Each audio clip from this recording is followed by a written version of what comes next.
Yes, Mr. Millett. Good afternoon, Mr. Chairman. Our next witness is Dr. Naomi Li. Can I please call Dr. Li?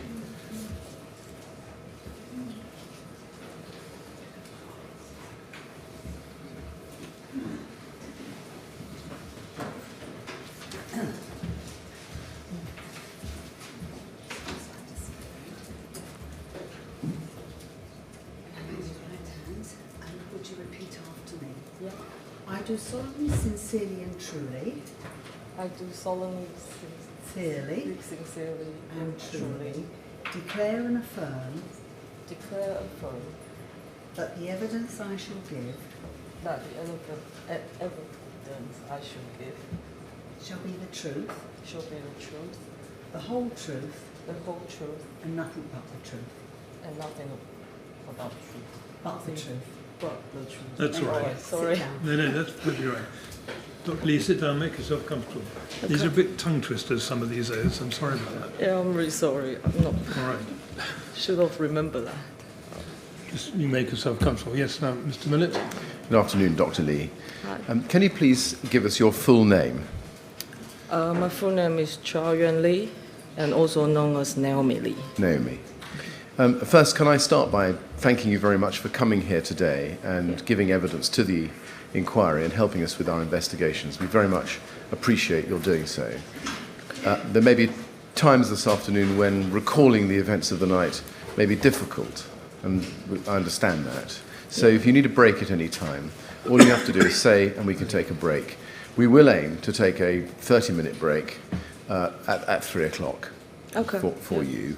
Thank you. And we may use some of that time to read in some other evidence in the meantime. If my questions are supposed to be short and simple, sometimes they're not. And if you have any difficulty understanding a question that I'm asking, I'm happy to repeat it or to ask the question in a different way.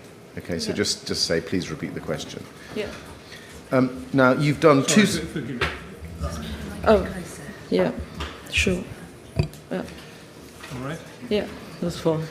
I should also say that when you're answering my questions, it may be that I'm not always looking at you, and that's because I'm looking at the screen or your statement, but I am very much listening to what you're telling us. So please don't think I'm being rude if I'm not looking at you. Yeah. Now, you've done two statements for the inquiry, and the first one is IWS 515. That's 50515. Is that the first page of that first statement, Dr. Lee? Yes, it is. And you can either use the paper version on your desk or the monitor on the desk. Most people find it easier to use the screen. Can I ask you please to go to the last page of that statement, which is page 12? Yes, it is. And we can see that the statement is dated the 26th of April 2018, and there's a signature there. Can you confirm that that is your signature? Yeah, it is my signature. Thank you. And have you had an opportunity to read this statement recently? Yes, I did. I read it last week. Right. So. And can you confirm for us that the contents of this statement are true? Yes, I can confirm that. And, Mr. Chairman, there are 7 exhibits to this statement, and I shall just read them into the record if I can. There's IWS in all cases 5 zeros, 520, page 2, 513, page 2, 516, page 2, 514, pages 2 to 10, page 517, pages 2 to 5, page 512, page 2, and 518, page 2. Those are exhibits 1 through to 7, respectively, to Dr. Lee's first statement. Dr. Lee, you've also, I think, provided a second or supplemental statement to the inquiry under IWS quadruple 01152. That's dated the 23rd of October 2018. Is that the first page on the screen there of that supplemental statement? Yes, it is. It is. And if you can turn, please, to the last page of that, which is page 3, you can see a signature. Is that your signature? Yes, it is. And have you read this statement recently? Yes, also last week. Yes. Yeah. And can you confirm that the contents of this supplemental statement are also true? Yes, I can confirm. Thank you. Now, I'm going to turn back to your first statement, if I can. please, and ask you some general questions first of all. I think it's right that you moved into flat 195, Grenfell Tower, on the 22nd floor on the 15th of December 2011. Yes, that's correct. Did you own the leasehold? Yes. As at June 2017, who lived with you at flat 195 Grenfell Tower? So my husband Lee lived with me, and my cousin Lydia also lived there at the same time.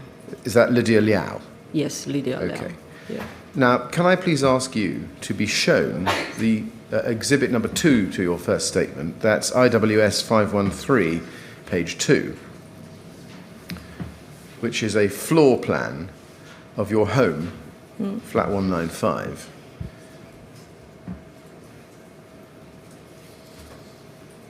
IWS quintuple 0513, page 2.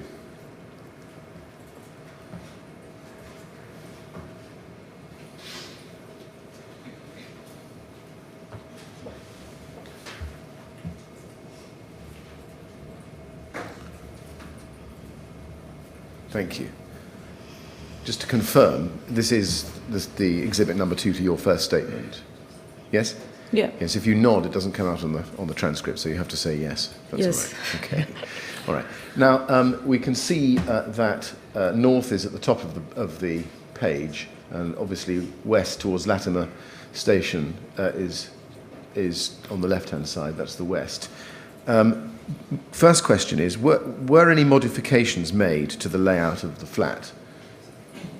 Where, you mean? Sorry? Were any changes made to the layout, the You arrangement mean of the me rooms? made? Yes. I didn't do any change. I bought a flat like how it Like how it it's is. like it's like 3-bedroom flat. Okay. So I actually don't know when they made the change. Right. As at the night of the fire, 14th of June, Yeah. 2017, was this the layout of Yes, the flat? that's the layout. It was. Now, if I can ask you to be shown, and we'll come back to that in due course, I think, but can I ask you to be shown the next exhibit, which is Exhibit 3, IWS 516, page 2.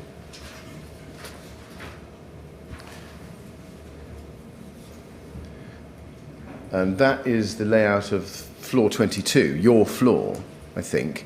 Yeah. And you've very helpfully shown who lived in which flats around you on that floor. Yeah. I just want to run through those with you if I can. First of all, in flat 193,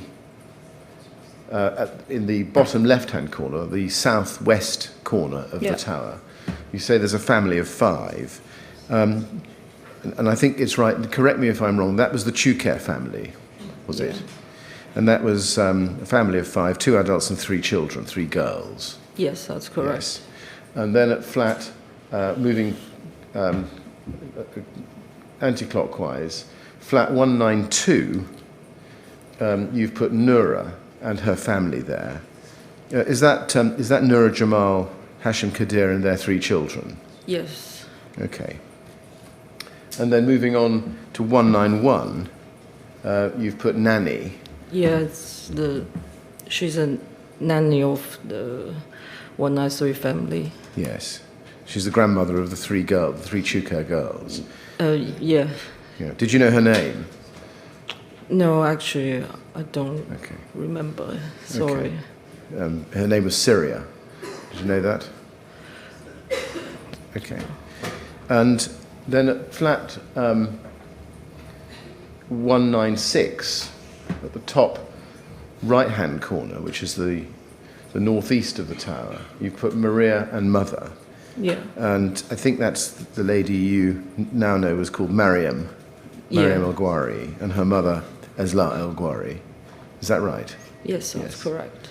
And then at 195 is you. Yeah. And then at 194, you've got Tony. Yes. And is that Tony or Anthony Disson? Yes, that's him. Okay, so that's very clear.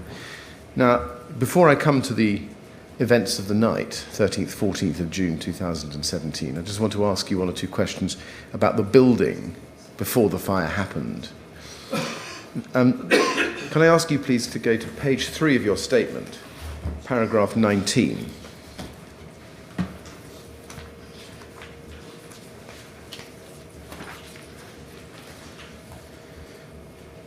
And I just want to pick up one topic. You say before the night of the fire, I remember the ventilation system coming on at random times. I could remember it going on continuously for a whole night on one occasion. It is very noisy, and we could hear it from our flat. We know that when the ventilation was on, the lift was shown as out of service. We always had to call the council to come and fix it. When we heard ventilation, we always thought, oh no, not again, because it affected us when the lifts were not working. Now, just a few questions over and above what you've said there. Yeah. First, do you remember, when did you first notice that the ventilation shaft made, or ventilation system made noise? You mean the very first time? Yes. I can't remember that. No. I'm sorry. Do you think it was before the refurbishment or after the refurbishment?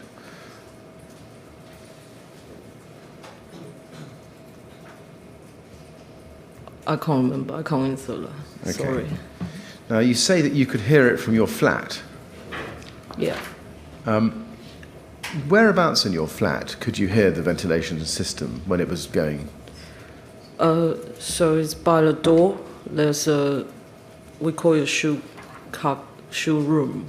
Right. Basically, the ventilation is next to it, so you can hear it quite clearly. And because the design of the flat, so the noise would just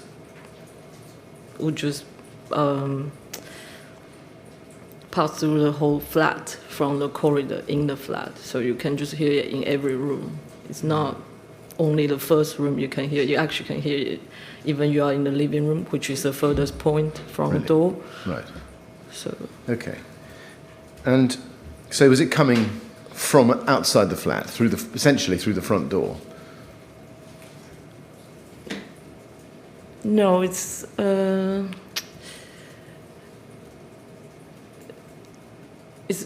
more from the wall. Right. Because it's only a wall between the ventilation and our flat, so you don't really need to. It's not really coming from the hallways, because it's basically a part of our flat. Does that make sense? Yes. Yes, I see.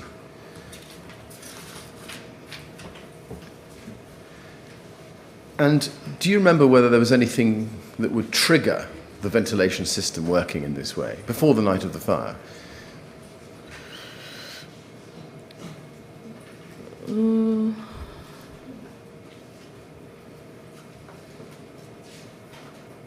We only know that it's related to the hot water system. Sometimes you hear it and then you don't have hot water.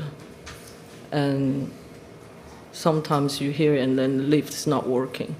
But I'm not really sure what's the reason it triggers the ventilation system. Not sure about that, because it's just coming randomly. You say in your statement, 4 lines down, within paragraph 19, that you always had to call the council to come and fix it. When they did come and fix it, did anybody tell you what was causing the problem? No, not really. Okay. No. Now, I just want to show you a photograph taken by one of our experts, one of the inquiry's experts, Yeah. which is the interior of the tower after the fire. It doesn't show anything distressing, but I just ought to give a general warning that we will see a photograph. That's fine. If that's all right with you, is it? Yeah. Okay. This is BLA 0002513 and 2514. These are photographs which have been shown already this morning and earlier. These are taken on floor 6, and they show the ventilation shafts on either side of that floor, the north and the south walls of the communal lobbies. And you can see in the left-hand photograph, the ventilation openings are at the top near the ceiling, and in the right-hand photograph, they're towards the floor. Are those the ventilation shafts that you're referring to? Yeah, the one on the left. The one on the left Right. is the one basically that's next to our flat. Yes. Did you ever stand out in the lobby when these shafts were running in the way you've described, and hear what they were like when you were standing next to them? Do you mean have I ever just by the ventilation Yes. system? Yes, I did have. Yes. How loud was it?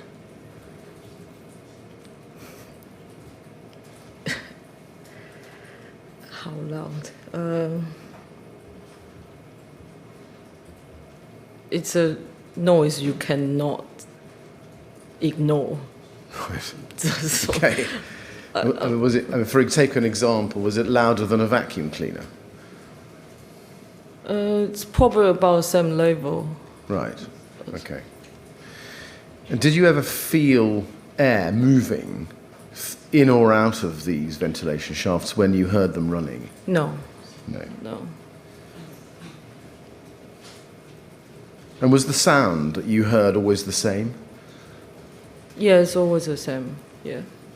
Did you notice that sound, or did you notice the ventilation shafts running in that way at any particular time of the day?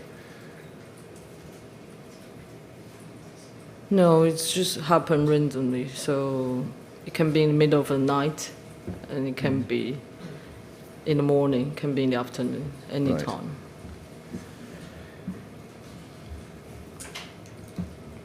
When they were running, did you ever feel any movement of air in the communal lobby? No. And you said earlier that sometimes the lift would stop, and you also say that in paragraph 19 of Yeah. your statement. Was that both lifts or only one? Usually it's both lift. Okay. That's why we had to walk downstairs.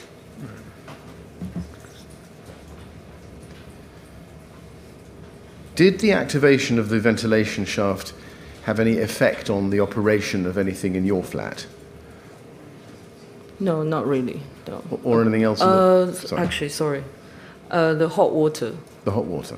So if that's what you mean, like, look, so usually if the ventilation was on, then sometimes we just don't have hot water system, and we can't have hot water at all. Yes. And did you never notice anything, or any effect elsewhere in the building? The lift. Oh, Yeah. right, apart from the lift. No. So well, it's obvious you will notice the lift is not working because Yes. we needed to use it, but others, not really. No. No. Okay. Now, do you remember a time when your husband, Lee Chapman, called the fire brigade out because the smoke extractor system or smoke ventilation system was running? Before a fire? Yes. No, I don't remember that. Okay. I don't remember he always called TMO, Right. so When the ventilation system was running in the way you've described it, do you remember ever hearing anything particular in the main lobby of the building?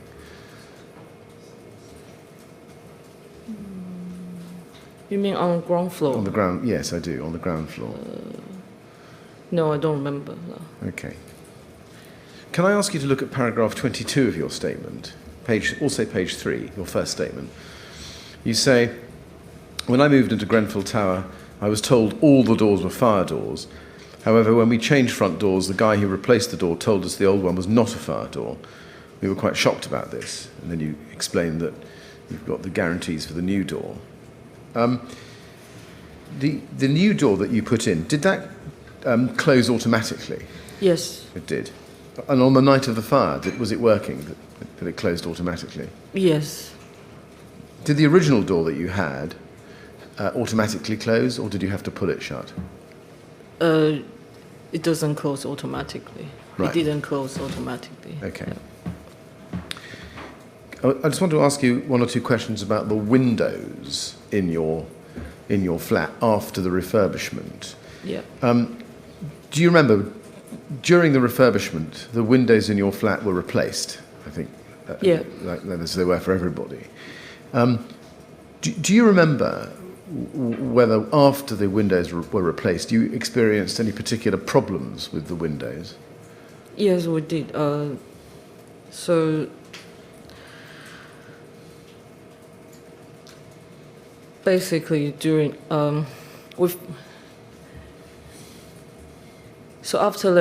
after they put the windows in, you can see they didn't seal it properly, and it came to a really big problem when it was really cold one night, and we just hear the whistling through all the windows. And then we found out actually it's not only the side they didn't seal properly, it's underneath the entire the frame underneath. There's actually a gap between the wall and the window frame. And that's causing a problem because we always wonder, like, how come we had I think it's a triple glazer window installed, but there was still quite a lot of dust in the house. And then we found out it's actually there are also those gaps, and then we had to look into all the windows. We found out all the windows have same problem in our flat. So yeah, and that was pretty shocking to us because you expected the new one would be better than the old one because the old one was pretty bad, and then you realize actually they didn't do the job properly. And we were not sure because we were the first few flats that installed the windows, so they didn't bother to do it properly, if that makes sense. First of all, was it all the windows in your flat that had this problem about the gaps, or? Yes, all of them. Okay. And was there any particular window that was worse than others?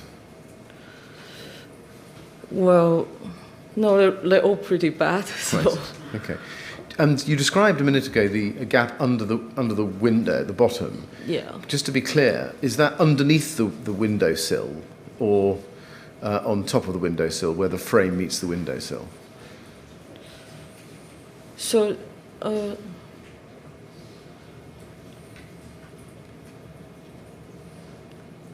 it's underneath the frame. Right. So it's between the frame and the wall, because the way they replaced the window is basically they took the entire frame. They didn't take the entire frame of the old window out. They only took out the windows, and then they put the frame onto the old frame. Yes, sir. So it sort of covered it like a lid. So it's the lid you see, and you can feel the gap between the lid and the wall, if that's clear enough for you.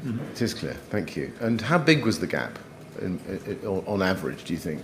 On average, I think it's at least 3-4 millimeters, Right. at least, and it's big enough for wind to come. Yes. So, Yes. yeah. Did you or your husband, do you remember, ever tell the TMO or the contractors about the gaps? Yes, we did. We called TMO, and they told us to inform Ryden, the contractor, basically the company who installed Windows. Yeah. And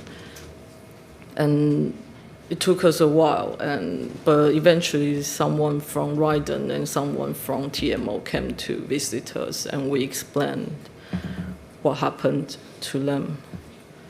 And they said they would come to fix it, but they never did. Did it ever get fixed? Did those gaps ever get No, fixed? it never get fixed. Not before the fire, no. So on the night of the fire, is what you're saying, that the gaps that you experienced and you told us about just now were there? Yes, they were there. Thank you. Same page of your statement, page 3. Can I ask you to look, please, at paragraph 20 and 21? You say at 20, before the fire there was a poster next to the lift saying, in the event of the fire, do not use the lift, stay indoors, and shut all the windows and doors. When you say poster, what do you mean by poster? Was it like a paper poster or a more formal It's sign? probably like not bigger than an A4 size. Right. Sticker, like a sticker thing. Okay. I wonder whether the witness could be shown INQ 93.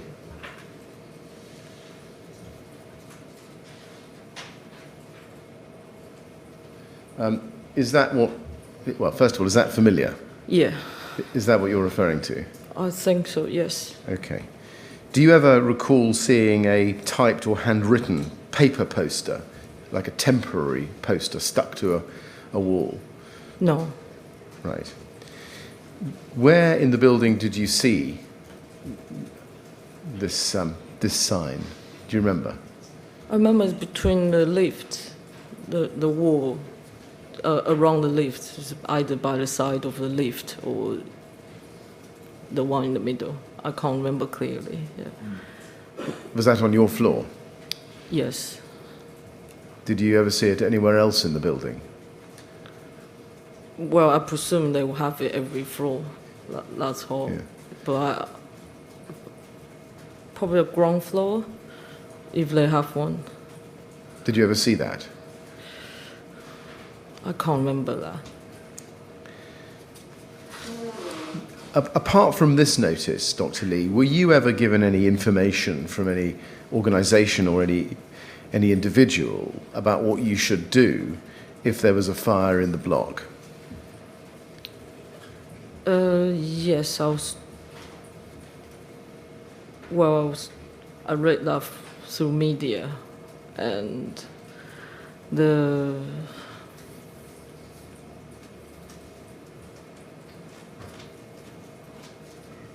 and textbooks. Right. So, no, I can't. Yeah, just not really from any organization. Right. Do you say textbooks? Did you have a particular interest in reading up about fire safety? Yeah, it's just a general knowledge that if you Right. live in a high building, because the smoke can kill you. Right. So- What was your understanding as at the night of the fire about what you should do in the event of a fire in the block? My understanding is to stay in the flat and close all the windows, try to seal all the gaps, Okay. and wait for someone to come to rescue you. Okay. Or wait for the alarm, like the entire situation has been resolved. Yes.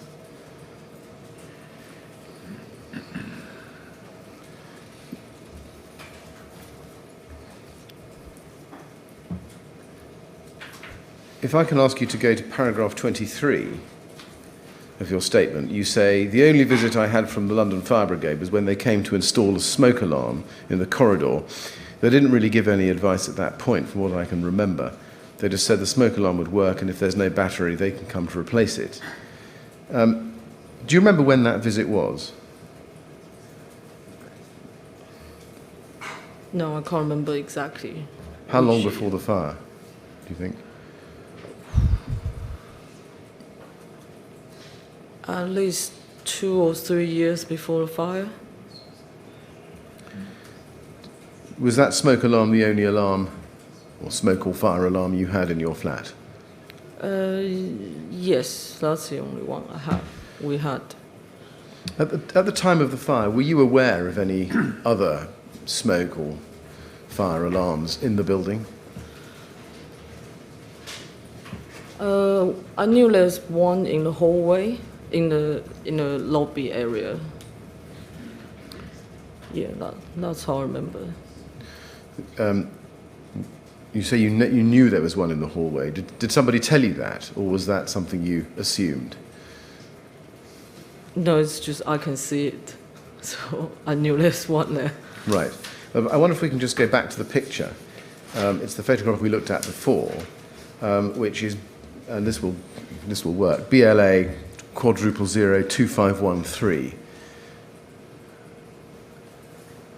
We can also see 2514 as well, but 2513 will do just as well.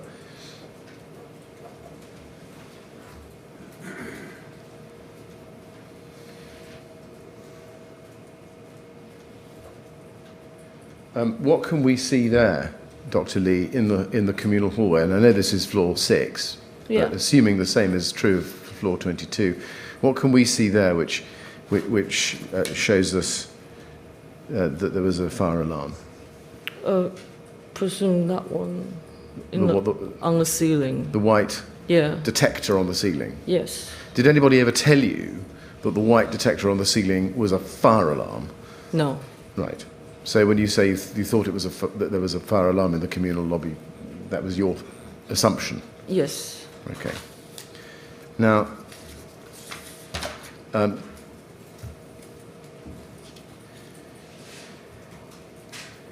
do you remember whether there was ever, before the refurbishment, a central fire alarm system at Grenfell Tower? Yes, I remember there was one because basically it happened once, so you just how do you say the alarm system gone off. So again, the lift was not working, and it was really loud. Actually, it was like a proper fire alarm system, so everyone can hear it. And I remember we had to call the fire brigade. Basically, they have a special key to release it. They will have to come and check there's actually no fire, and then they will have a key to turn it off. So that's how I remember there was one system working. How long after you moved in to Grenfell Tower in December 2011, do you remember that event? Not so long after, so it must be like 2012. Right. And do you remember what happened? Did people leave or did people stay? What did they do? Do you remember? I remember most people just stayed. So, Okay. yeah. Now, in paragraph 24 of your statement, you say, in addition to the smoke alarm, we had a fire extinguisher and a fire blanket in the kitchen. There was a small gas meter thing next to the hob to tell us if there was a gas leak, as our hob was gas.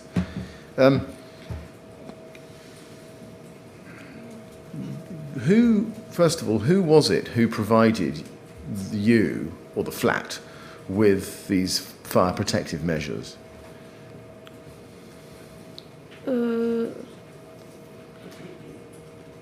They were there when I moved in. They were there when you moved in. All the equipment, a fire extinguisher, blanket, and the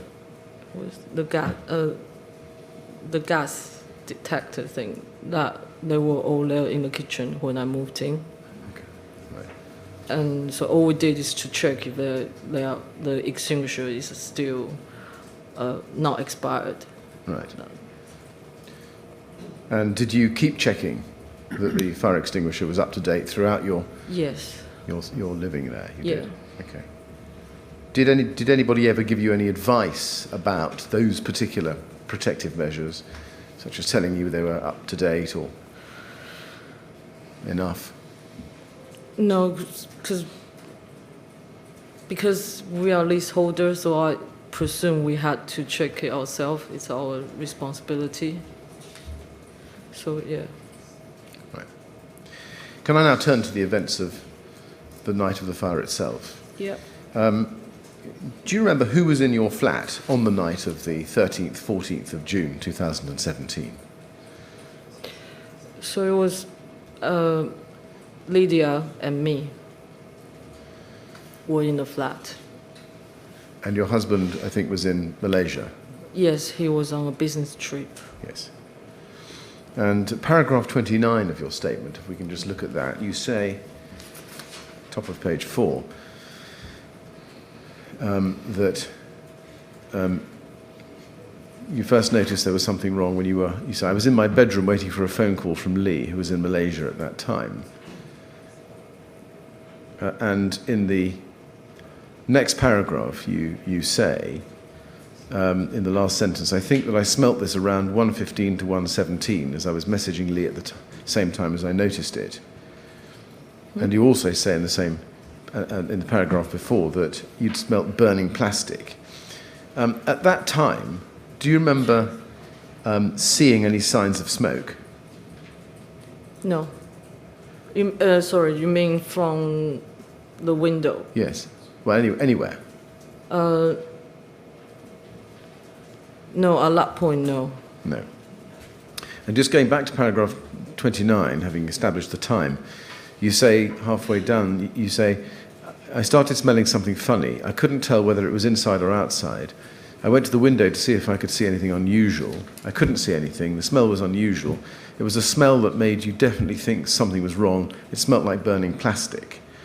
Now, you were in your bedroom. Was the window that you went to your bedroom window?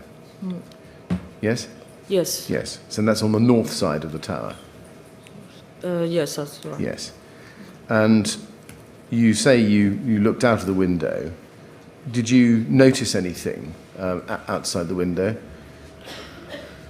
So from that side of the window, you can see the academy. And from what I can saw, it's basically a reflection, like an orange-ish reflection on the academy.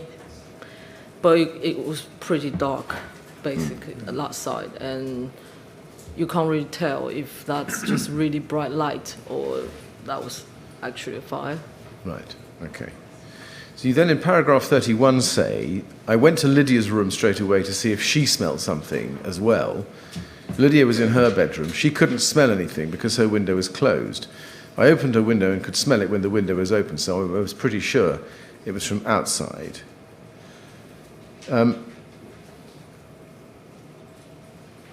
Was it the same smell that you could smell there then? The smell of burning plastic? Yes. And you then say, in the next paragraph, I couldn't see any smoke at that point. The only unusual thing I could see was from Lydia's bedroom window. We saw a little bit of brightness and orange reflection on the wall to the academy to the right of Lydia's window. And then you've indicated where that is on NL1. If we can go to NL1, which is 520 page 1, IWS 520 page 1.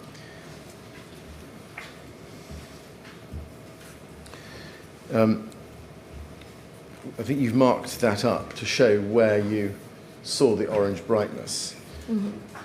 And you've marked it to I suppose, the northeast of the tower. So did you have to lean out of the window? Yeah. Very far to see it? Yeah, you have to do Okay. this. Yeah. And when you did see that glow reflected in the academy surface, if you like, what did you think it was? So I say I can't tell if it's just really bright light or it was actually a fire. Did you notice the presence of the fire brigade at that stage? No, I can't see them from our window. Can't see. I think we're too high. So. Could you hear the sound of No. fire No. engines, Yeah. sirens? No. Now, at paragraph 33, you say, I went out of Lydia's room and called Lee from the hallway. I called Lee as soon as I left her room, and my records show I called him at 1:20. I think I went into Lydia's room between 1:17 and 1:20 because I did not message or call Lee during this time. Now, first of all, can I ask you please to go to IWS 514 at page 3. It starts at page 2, Dr. Lee. This is it's an extract from your line messages, which is a bit like WhatsApp, Yeah. I think, but with rather more functionality, I think. And if you go to page 3, IWS 514, page 3.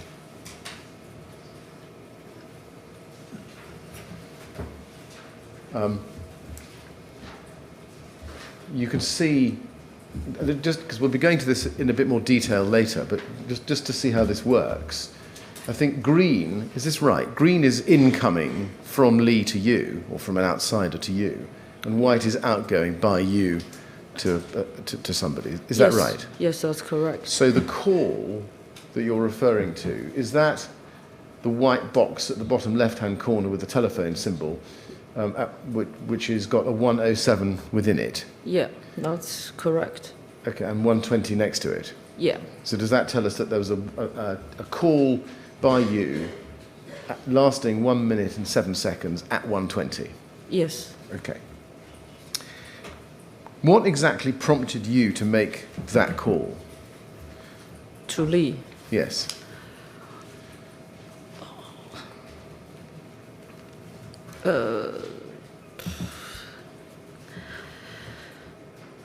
Because I wasn't sure if I need to call fire brigade.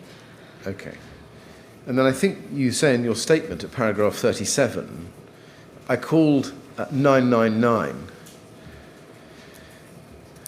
immediately after I called Lee. I exhibit my phone records, which shows I made the 999 calls at NL5, and this call was made at 121. And indeed, we do have the transcript of that, which is at INQ 414. If we can just go to that.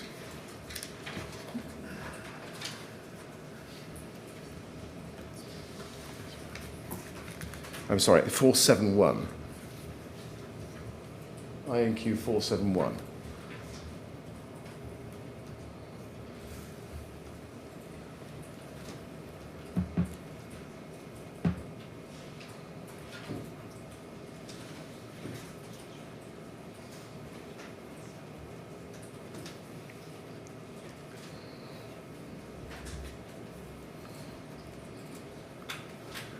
Now, this is a transcript of the call made by you, timed at 1:21:24, with a duration of 1 minute and 34 seconds. And we'll come to the contents of this in a minute. But can I ask you, first of all, where were you, do you remember, when you made this 999 call? I was standing in the corridor in the flat. The inside hall of the the flat. Inside the flat. Okay. Had you been out of the flat at that stage yet? Had you been into the communal lobby of on the floor at that stage? No. Okay. No. Now, before I look at the detail of the call, can I just take you back in your statement? You say, paragraph 35, this is after your call with Lee.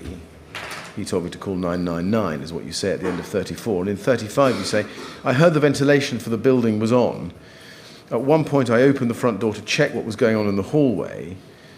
The ventilation system being on prompted me to check outside to see if both lifts were working or not. No one was in the hallway at this point. When I checked the lifts, I remember one was definitely saying out of service, but the other one was still working. And then you say, I called 999. When you were in the hallway, you say you heard the ventilation going. Was the noise that it was making the same noise that you'd heard previously, that you told us about this afternoon, or was it a different noise? Do you remember? It was the same. Same noise? Yeah. Was it the same volume? Yes, it was the same volume. What had prompted you to open the front door to check?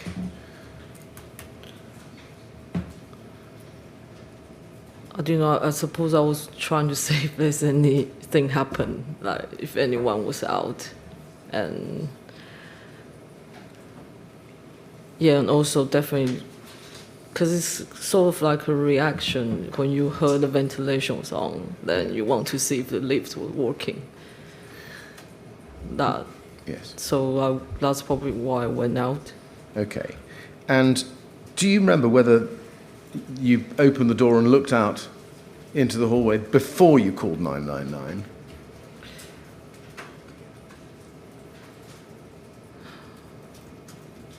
I think I did. But because the lift was...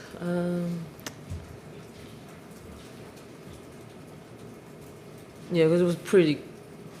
Once you open the door, you do this, and then you can see if the lift was working or not. Yeah. So, yeah. I think I think I opened the door before I called 999. Yes. Okay. Now, can I take you back then to the transcript, which is INQ 471. 471. And you say, hello, I'm calling from W111TQ. Yes, it's Grenfell Tower. And then the control room operator, you give the flat number 195, and then a third of the way down, the LFB CRO says, 195, can you just smell the smoke? There's no smoke coming into your flat at the moment, query. And you say, no, we can smell smoke from the lift side. And then she gives the advice, stay inside. So that it looks from that as if you'd already been out into the lobby and smelt the smoke. Is that right? Yeah, because you can do that once you open. You don't have to go outside. Right. Well, once you open the door, then you can see the lift and everything. When you said you can smell smoke from the lift side, what did you mean by that? I meant the hallway, the community area, the lobby of our floor. Yes. So, yeah, so that's by the lift. By the basically. lifts. Yeah. So could you smell it at your front door, or did you have to go into the lobby to the lift side to smell the smoke? No, you can smell it by the front door. Once you open it, you have to open it to smell it. So when I see. So when you were referring to lift side, what were you trying to get the control room operator to understand by that?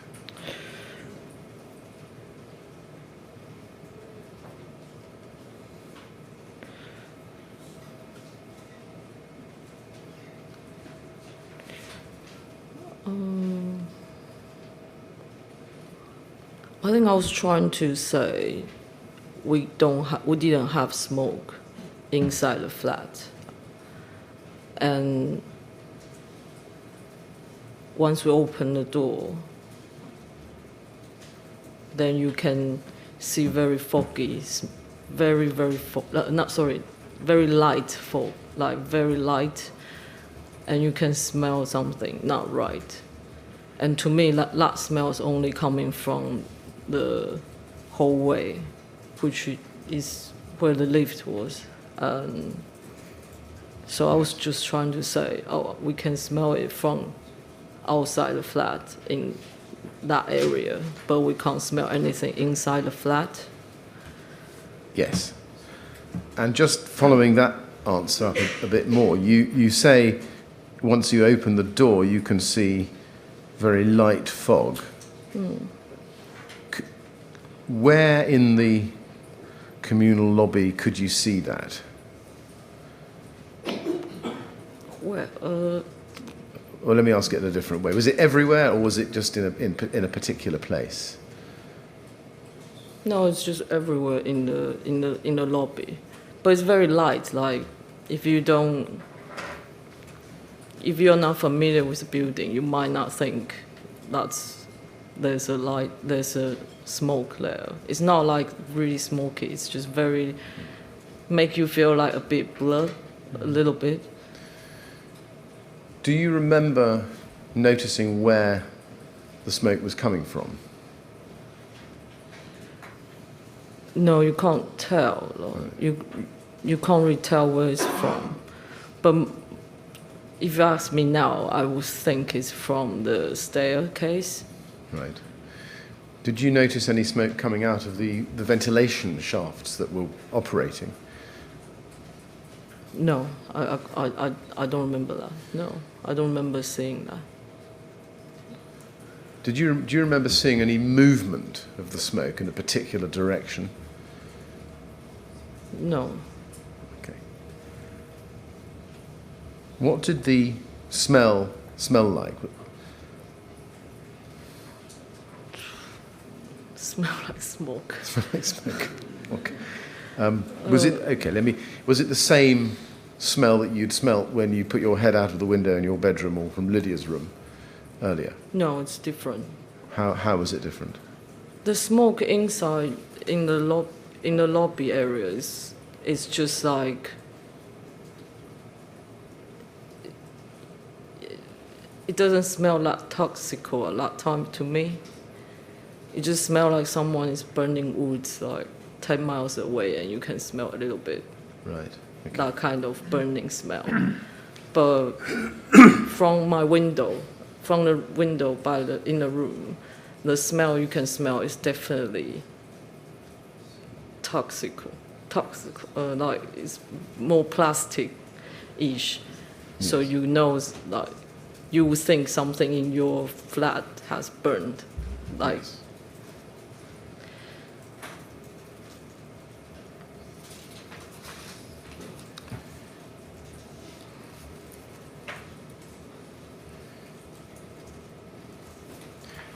And then, going back to the call if we can, pair INQ 471, perhaps about halfway down that page, you say, or you're told, okay then, yeah, if you just stay inside and just keep your door and window shut, we're dealing with a fire, it's actually on, I'll just tell you what floor it's on, just a second.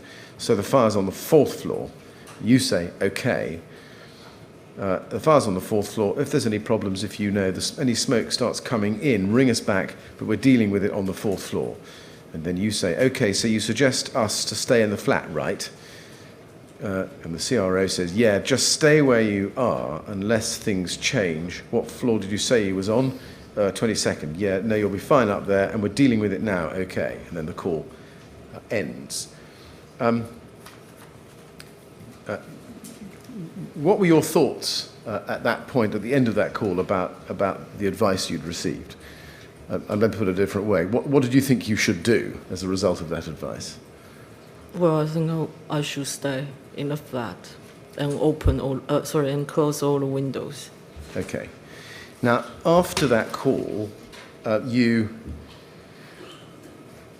say on page 5 of your statement, paragraph 40.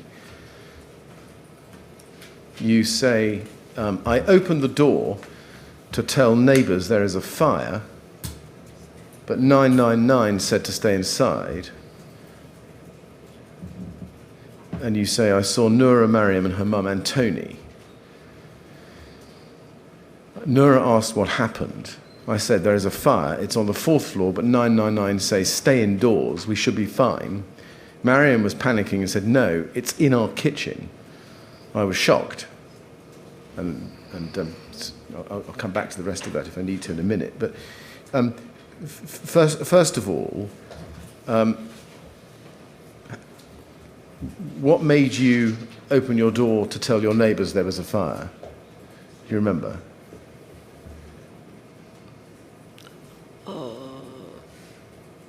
No, I just thought it was the right thing to do. Yeah. And do you remember where you were standing when you first saw Noura, Mariam, and her mum and Tony Disson? So I was standing by the door. You were standing by your front door? Front door. Okay. And where were they? Had they all come into the middle of the communal lobby, or what had happened? No, everyone is...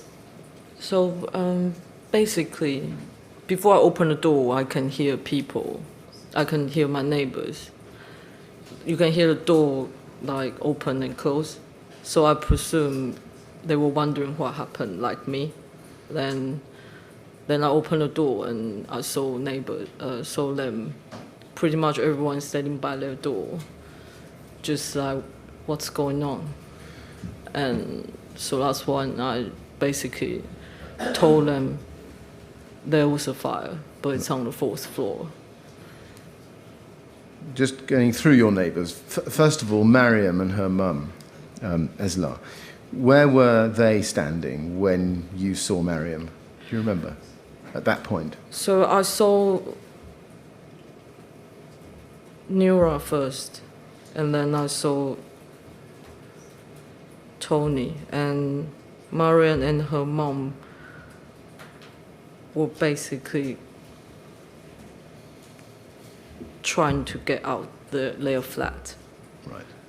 at that stage. Okay. Did they have their door open, their front door? Do you remember? No, they were basically leaving their flat at that stage. So I was standing in front of my door, and then I saw them just coming out, and not. They look like they just want to leave. Okay. And yeah, so but that was after I talked to Nura. Okay. Does that make sense? The Okay. older. Okay, let's take it in order then. You start with Yeah. Nura. Yeah, That's Nura Jamal, yes. yeah. And where was she standing when you saw her first? By her door. By her door. Yeah, Okay. by her flat door. Sorry. Right. Yeah. And did she say anything to you? She just said, "What happened?" And I was like, "There's a fire, but it's on the 4th floor. They told us to stay." Were there any other family members of hers who were standing with her at that time?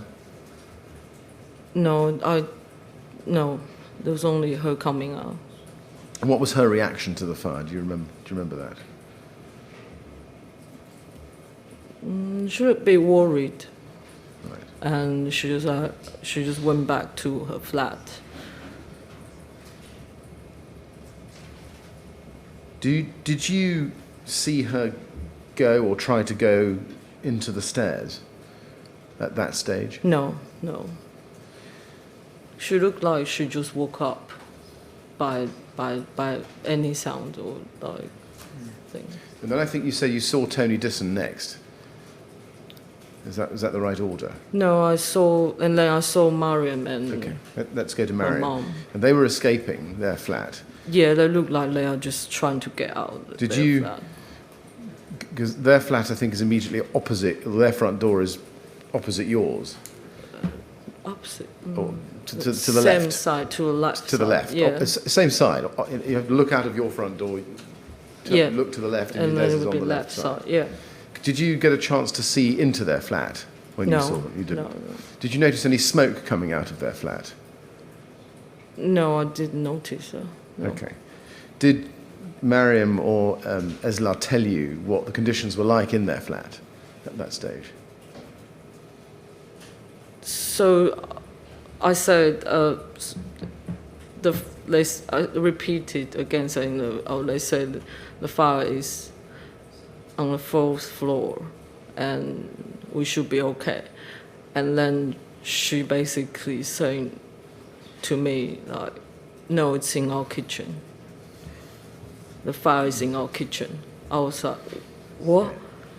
To me, that was quite shocking because there's a huge difference between 4th floor and 22nd floor. Does that Yes. Yes. Did you, or could you see into the stairs at that point? Or was the stair door closed? The stairs. The stair door, the door from the lobby into the stairs. Do you mean the stairs itself or the door of the stairs? The door to the stairs, was that closed or was that open? Closed. It was It was closed. closed. Yeah. Did you see Mariam and Esla, her mother, go to the stairs at that point? Yes. How far did they get? Do you remember? How far did they get? What do you mean? Did they get to the? Did they get to open the stair door to go into the stairs? They go into the stairs and just close the door behind them. Okay, right. And when did you see them go into the stairs? Yes. Do you remember seeing? Maybe you don't, but do you remember seeing what the air conditions were like in the stairs? Whether there was smoke in the stairs at that point? You mean in the corridor or in the hallway or In the stairs beyond the hallway. No, not when they trying to escape a lot of time. How long did they? How long? Sorry, let me ask it this way: do you remember them coming back out of the stairs, back into the communal landing? No. Okay. And then I think finally you said you saw Tony Disson. Yeah. Where was he when you saw him? He just came out from his door, so also in the community area. Right. And do you remember whether there were any signs of fire coming from his flat? No. And I think that was the last time you saw him. Yes. Now, you've said in your statement, we've seen it, that you told them all that 999 had said stay indoors, stay inside. Do you remember how they reacted, how Mariam, her mother, reacted, or Tony Disson, or Noura?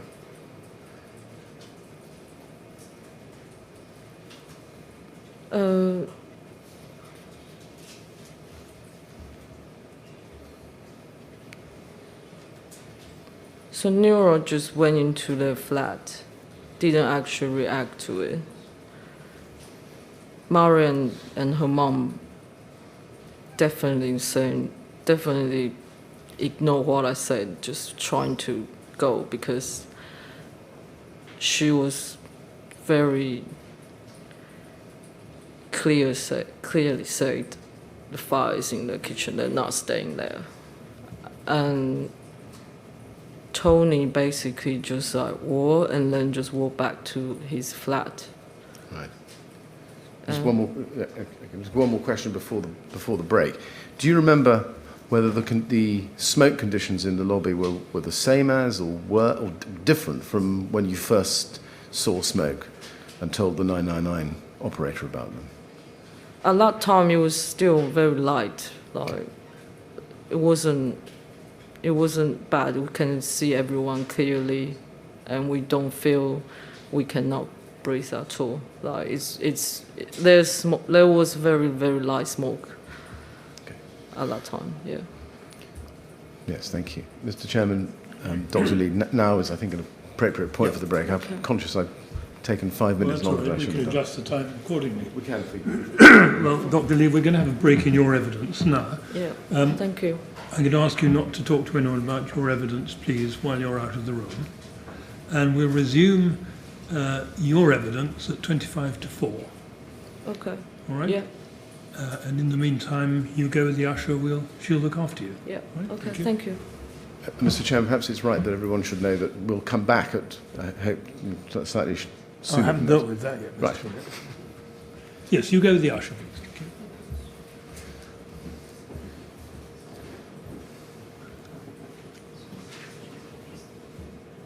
Now, as far as the rest of us are concerned, we're going to have a 10-minute break, and we'll resume at 3:15. And I think there's some reading that needs to be done at that stage. Thank you. Yes. Good. 3:15 then, please.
Yes, Mr. Willis. Mr. Now Chairman. we're going to do some reading.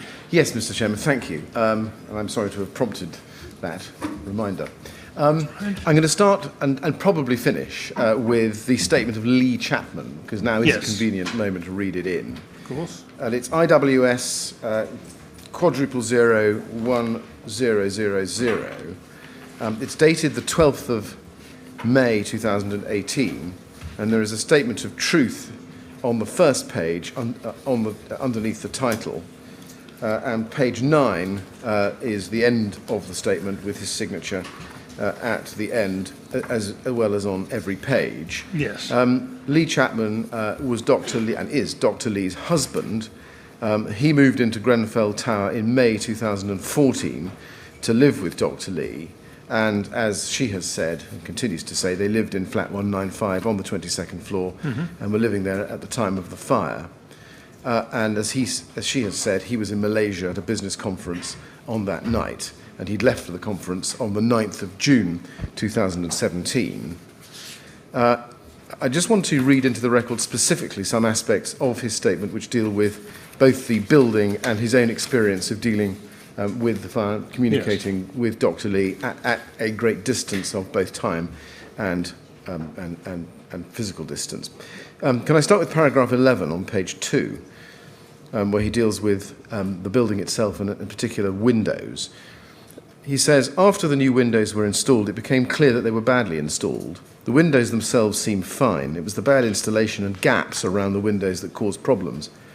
Whilst the new windows were double or triple glazed, we could feel the wind more with the new windows. The window ledge was deeper than the old windows and stuck out of the wall more. They were a pain, and it looked like they'd just been shoved on quickly. There were gaps underneath the window ledge and all around the windows. I looked to see if I could fill them myself, but it was very hard to do. On one of the windows, I tried to put mastic in one of the gaps to close it. The gap was so large, it used so much and went through to the other side of the window. I realised this was not a repair job I could do myself. And then in the next 3 paragraphs, he describes some email correspondence which he's exhibited and which will be available with the exhibits to this statement to read. And then at paragraph 17, he says, I think that someone did conduct an inspection, but so many people were coming and going, it is difficult to remember. In any event, the windows had not been repaired at the time of the fire.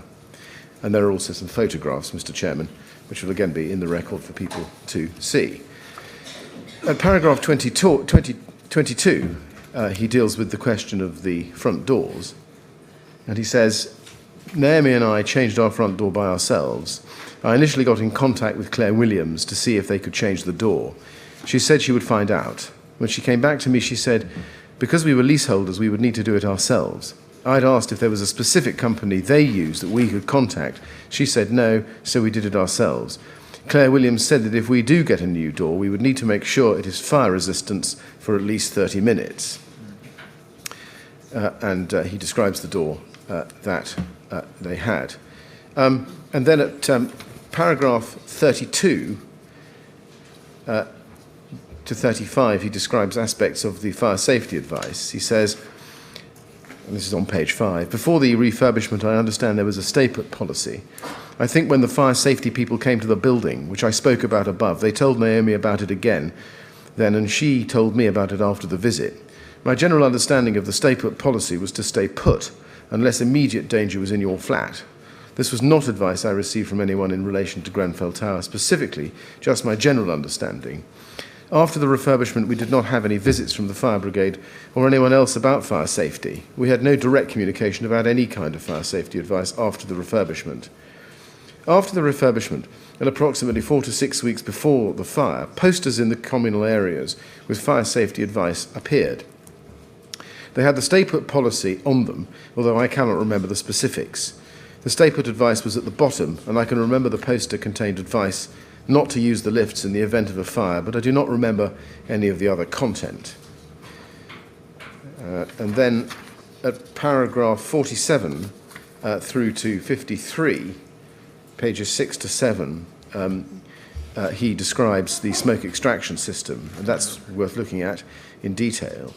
My understanding is, he says, there was a smoke extraction system or ventilation system in the tower. I have no knowledge of when it was installed.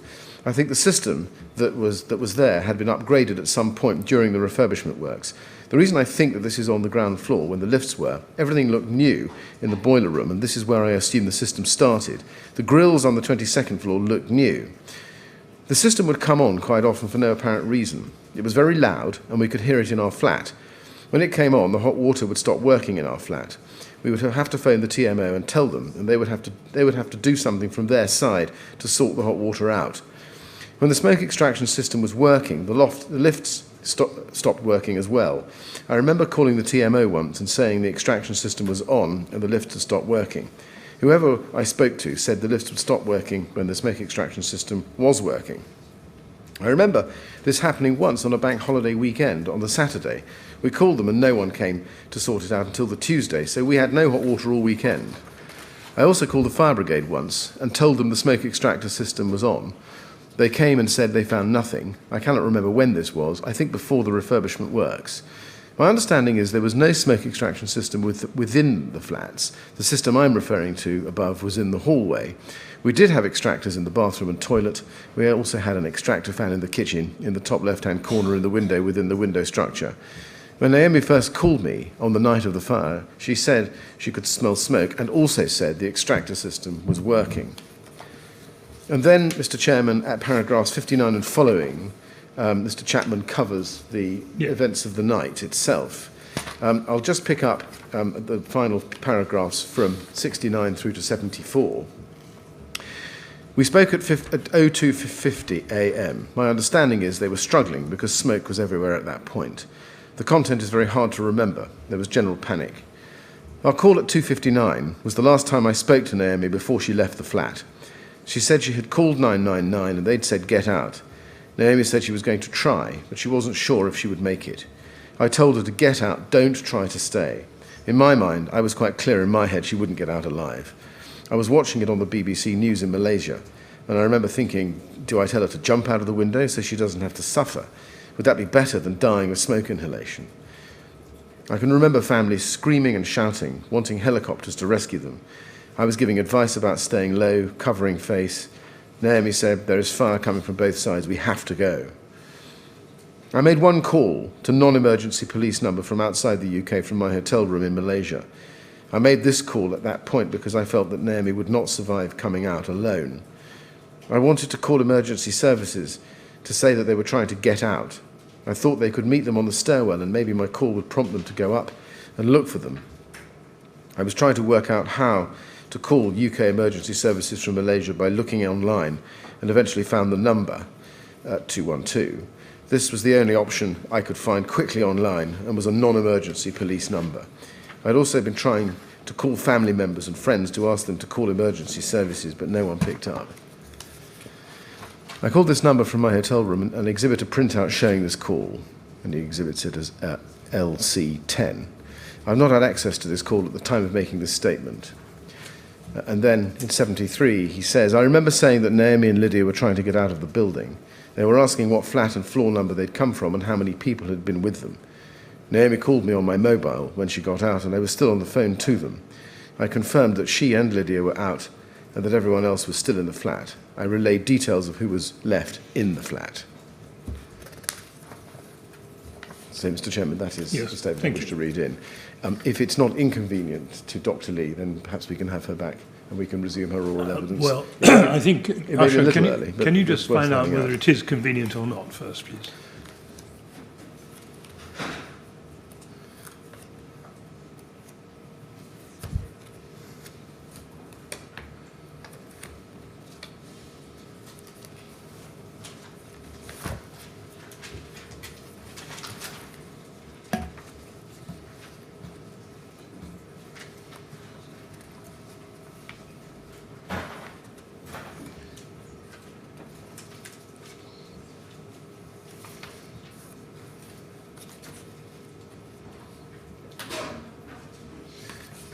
Very well. Now, can we use 5 minutes or shall I rise at 5 minutes? I can use 5 minutes, Mr. Chairman. You can? Yes. Good. Yes, all right, go on then.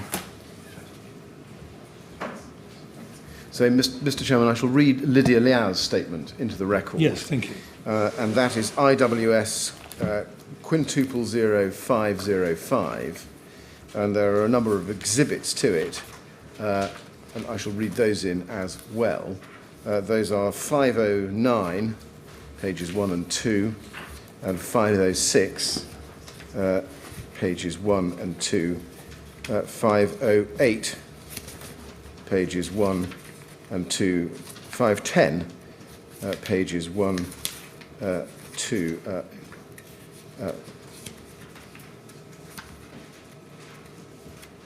1 to 9, page, IWS 507, pages 1 and 2, and 503, 1 and 2, 501, 1 and 2, 504, 1 and 2, and 502, 102. 9 exhibits in all. Thank you. The statement is dated the 8th of May 2018. There's a statement of truth on page 1. It's signed on every page, and it runs for a total of some 8 pages. She was, or is, Naomi's cousin, and was living with Naomi at 195 Grenfell Tower on the night of the fire, and she describes in detail her experiences of that night. She does make the point in paragraph 7 that the front door closed by itself. That was the new front door that you've heard was installed by Naomi and Lee. And I would read specifically into the record paragraph 16. Naomi left my room and I went to bed. I assumed Naomi was still awake as she was packing. I heard Naomi run out of the front door. When she came back, she was yelling. I was annoyed as she woke me up as I'd just fallen asleep. She said something wasn't right. I could hear a fan noise that was loud and going really fast. It was coming from the direction of flat 6. I hadn't heard that noise before. Then she describes the 999 call that Naomi makes at 1:21. And then at paragraphs 18 to 26, she describes the action she took when leaving the flat. Can I pick this up at paragraph 22? She says, lots of things seemed to happen at the same time. The guy who lived in flat 194, that's Tony Disson, ran out and said, what happened? The lady from 196, that's Mariam El-Ghwari, yelled, my kitchen is on fire. I now think that the fire came from the same side as her flat. I only saw the man from flat 194 once, described above when I left Naomi's flat. The man from 194 went back into his flat straight after our conversation. The young woman from flat 196 disappeared and I didn't see her again after this. I don't know where she went because I wasn't really focusing on this. We tried to leave by the staircase. I cannot remember who opened the door, but someone did. Naomi and I wanted to go down the stairs at that time. The staircase was so crowded we decided to stay and wait. There was a lot of people coming up the stairs. I cannot remember any specific characteristics of these people apart from I remember a man carrying a young child. They were panicking and trying to escape. There was no one official there at that point. I could only hear people screaming and panicking. That was all I could hear. They seemed to be rushing and in a panic. I can remember seeing people clearly, and I am confident I could not see smoke in the stairwell at this point. Now I cannot remember smelling smoke at that point either. And then she describes from paragraphs 27 to paragraph 52, moving into flat 193, and explains how that came about and what happened within that flat. She says at paragraph 28, when we went into her flat, the entrance hallway was still clear from smoke. There was no change. We went into the living room. We sealed the door with wet towels. We kept the door closed and put the wet towels in the gap. I'd never been in her flat before. There was no smoke in her flat when we went in, smoke at that point. I think I went into their flat before 1:30 a.m. I've heard Naomi's call at 01:30, and she says we were in our neighbour's flat, which fits with my understanding. I have a WhatsApp message that I remember sending when I was in her flat at 1:44 a.m. And she exhibits that at LL4, which is at 5:10, IWS 5:10.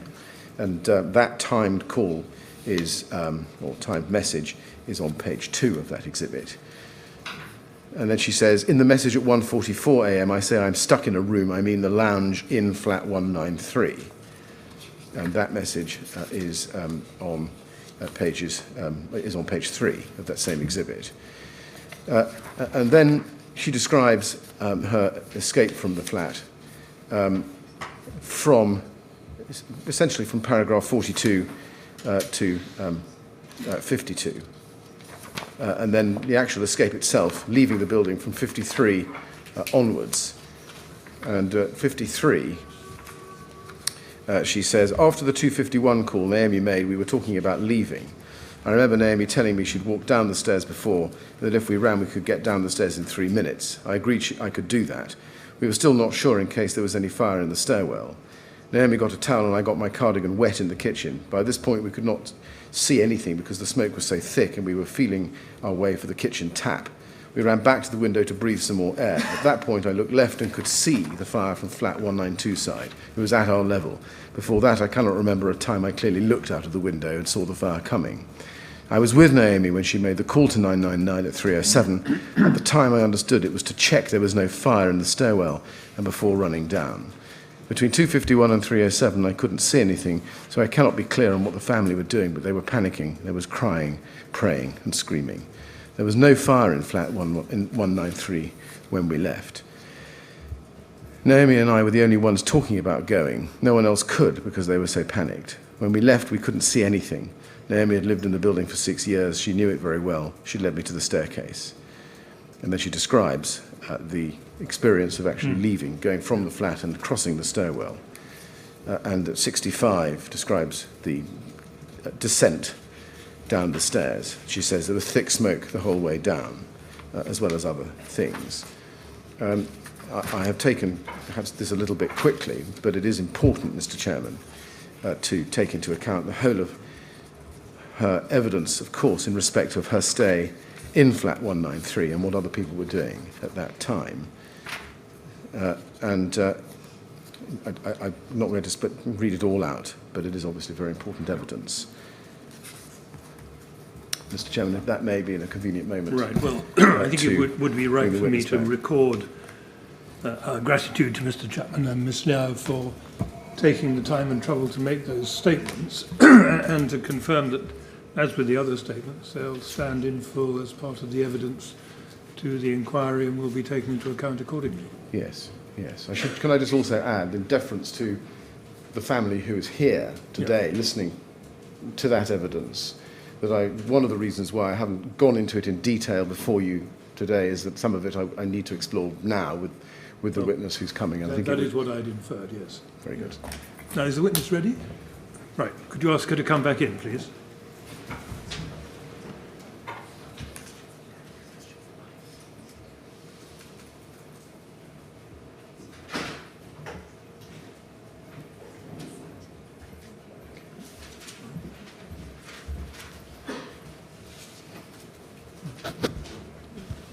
Dr. Lee, are you ready to carry on? Yes.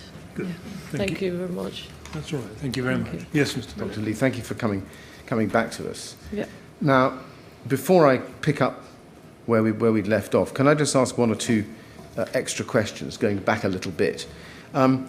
First of all, you described for us very helpfully earlier this afternoon hearing the ventilation system noise when you were in your flat. If I can ask you to go back, please, to the plan of your flat, which is IWS *00513 at page 2.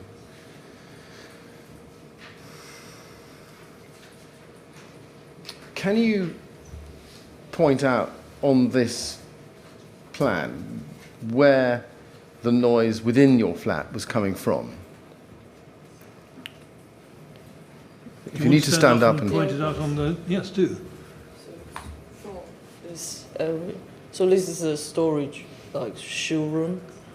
So all the noise is basically from this wall here. I see. Okay. Yeah. Thank you very much. Thank you.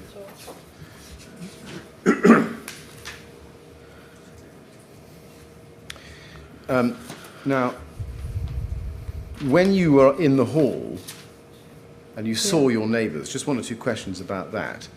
Did you see anybody from flat 193 at that stage? Not at that stage, no.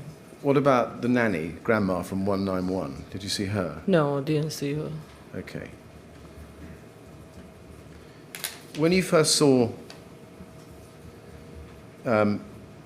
Mariam and her mum, Esla, Yeah. going into the stairwell, as you described earlier on. Do you remember where they were going? Did you know where they were going?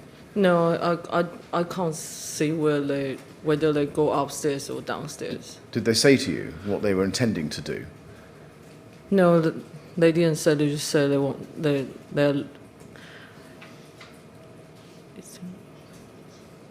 No, they just said that they're leaving. Like they want to get out. So I presume they're going downstairs because she looks like she wants to get out the building to me. Okay.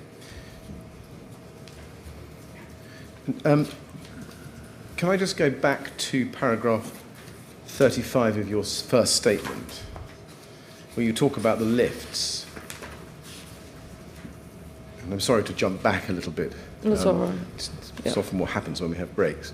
But if I go to paragraph 35, you say, the ventilation system being on prompted me to check outside to see if both lifts were working or not. Do you remember whether both lifts were out of service or only one at that stage? At that point, I remember it was only one saying out of service. Did it say out of service? Yeah, there's a LED running saying out of service. Right. But the other one, I can't really tell. I think it's, from my memory, it's still running, but I don't know if it actually runs.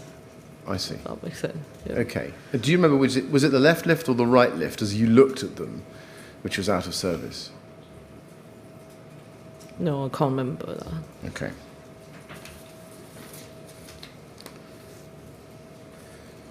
Now, going to paragraph 43 of your statement on page 5, you say, I went indoors, this is after meeting your neighbours, or most of your neighbours. You say, I went indoors and told Lydia that a neighbour said the fire is in her kitchen. I said, we have to go, the fire is too close to us. Mariam was our next door neighbour.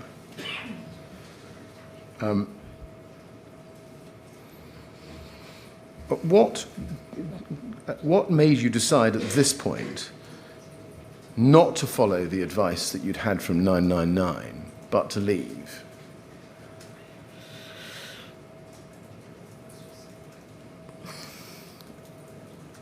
I just thought if the fire is in the kitchen, that is too close to us. And at one point, I actually was thinking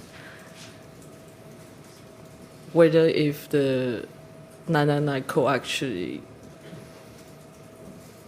misunderstood my question or like gave me the wrong information that is on the 4th floor.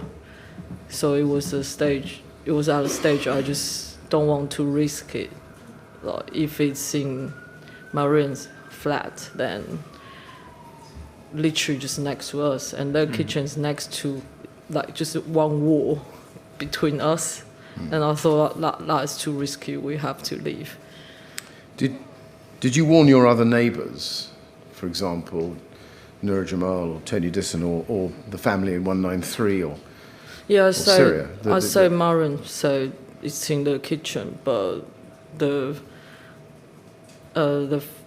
fire brigade said it's on the 4th floor, so I wasn't sure. And that actually resolved me to call them again. Right. Okay, we'll come to that. So maybe you see that later. But that's the whole reason I tried to call them again, saying, look, what's the situation? Because I got very different two situations here. I want to know what is the correct one. Just going back to my question, did you warn your neighbours that there was now a fire in a flat on that floor, the 22nd floor? So I told them, I wouldn't say I warned them. I told them, Mariam told me that when I got into 193. That's what I said. But I didn't tell Tony, I didn't tell Nura at that time, because just didn't see them. Okay.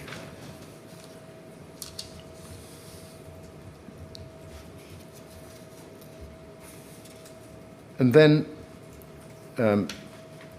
you say in your statement, in paragraph 44, we grabbed all of our stuff. I grabbed my passport, my work bag. Lydia grabbed her bag with her passport, and we left the flat. And then you go on to say, in the last sentence, the front door closed when we left. It closed automatically. We did not lock it, and it did not lock automatically. Now, this, I think, is the third time, isn't it, that you go into the lobby after discovering the fire? Yes. And did you see any of your neighbours in the lobby at that time when you left your flat? Not when we got open the door. We only saw my neighbours from 193 after we tried to go downstairs. Yes. And so not at that point. Okay, not at that point. Okay, I'll come to that in just a moment. At that stage, you open your front door to leave with Lydia, close the front door behind you. Did you notice if any of the other front doors of the flats on your floor were open? Or No, they were all closed? closed. Closed. Did you notice any change in the smoke conditions in the communal lobby?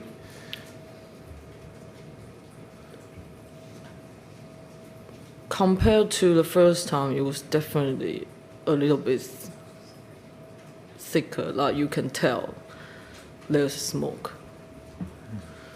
A bit thicker compared with the first time? Yeah, compared to the first time. Because What the about- first time when you open it was so light that you can't really tell if there's a smoke or it's just a bit just from the light. But at that point, you can tell there's some light smoke in the room, in the lobby. And compared with the second time, which is the time when you saw your neighbours, how did it compare with that? So the second time is compared to the second time. Yes, second time is similar to the first time to me. So the third time is definitely a bit thicker. Now, you cross the lobby, as you've described in paragraph Yeah. 45, and you say, we open the emergency door. Do you remember who it was that opened the door? Was it you or was it Lydia? Me. Was it more difficult to open that door than usual or the same? No, it's quite easy, quite straightforward. Just Okay. open it. Did you actually get into the stairs?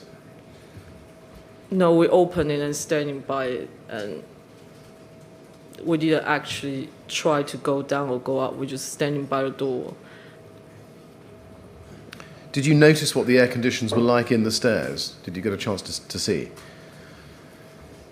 So it's more smoky. It's smokier than in the hallway Right. where we were, but you still can see. You still can see clearly. You can still see people and see Right. the stairs. Everything you still can see that.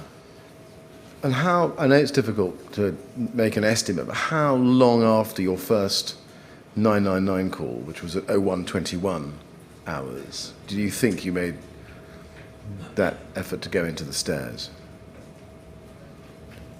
Sorry, what do you? Can you repeat? Yeah. Your question? So you made your first 999 call at 1:21. Yeah.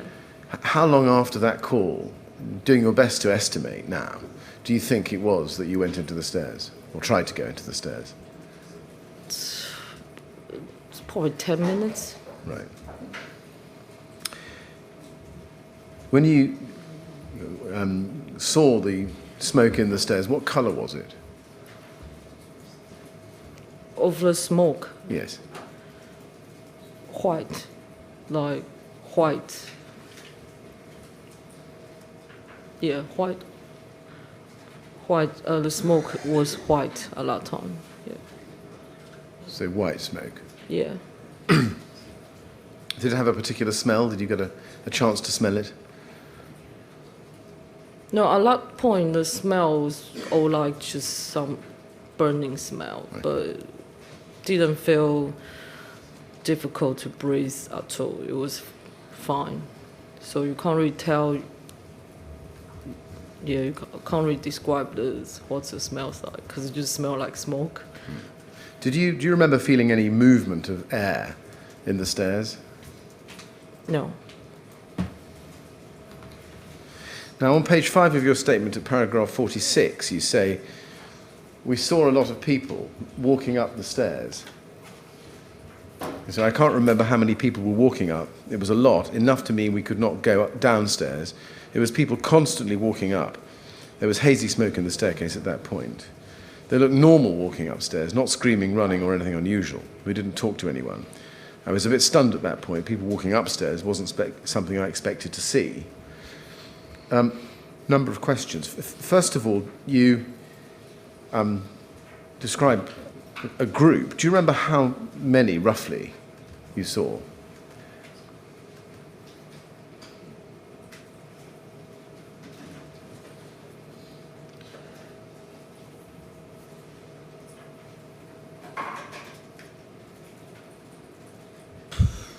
Five to 10 people.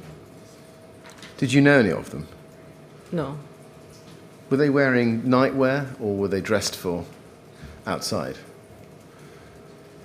No, everyone looks like they just woke up from bed.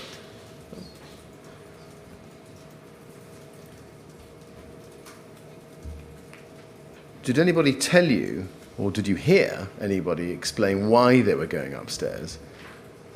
No. Did you see where they were heading? They just headed upstairs. Right. So,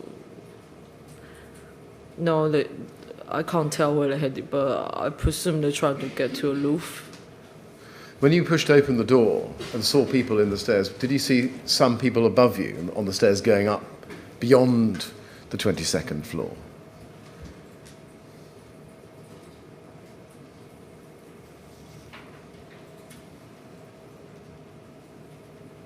Yeah, so there were people coming up from downstairs, and you saw people walk upstairs as well. None of them tried to get into our level, like trying to get to our 22nd floor. Everyone looks like they are going up. Yeah. Did you yourself and Lydia make any attempt to go down? No, because basically the stairwell was so narrow. We can't even see any gap we can try to walk down. Like we didn't try. If that's the answer, like we didn't try. We were basically just standing by the door, and then just like, oh no, like as I said, that wasn't something I expected to see. Right. Is there any reason why you didn't just try to push past them? No, I did. I don't know why I didn't try to do that, but I think because I was a bit. That made me hesitate what I should do. If that makes sense. Yes. Yeah. Yes, I see.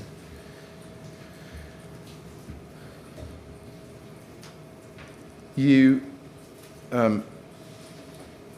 say in paragraph 48, at the bottom of the page 5, I closed the emergency door quickly, turned round to say to Lydia, I think the door is locked upstairs, we can't go upstairs. I assumed they were trying to get onto the roof and meant that the door to the roof was locked. Dr. Lee, how did you know that the door to the roof was locked? Because my brother, who used to live with me, he tried to get upstairs once when we first moved in, and he told me he can't get out because there's a door with a lock. Right. I didn't try to do that myself, but it was based on what he told me. Right. And that was back to 2011, 2012, when we first moved in. Right. So that's what I had in mind, that I presume even after renovation, they will still keep that door closed. Okay.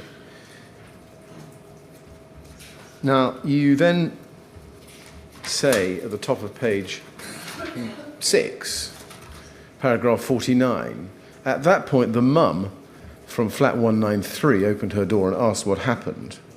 I said there is a fire. 999 says it's on the 4th floor, but our neighbour says it's in her kitchen, so we are not sure. She told us to come in. She explained they still have fresh air in her flat and there was no smoke in her flat at all.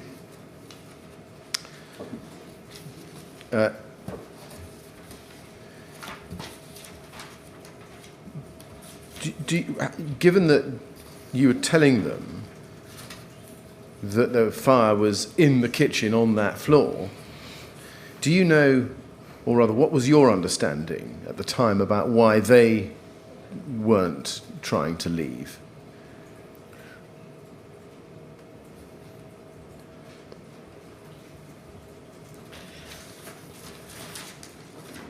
I think it was based on that, first of all, in the flat you can't see anything. It's not like you can't even see any reflection or anything from the windows.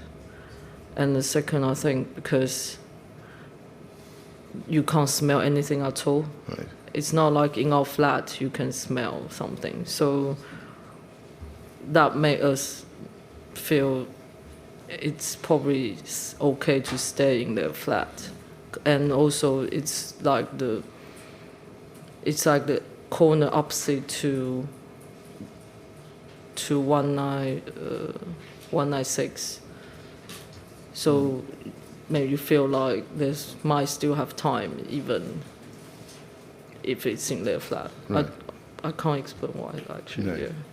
I mean, was what you've just said something that you discussed with the family in flat 193, or something that you just assumed?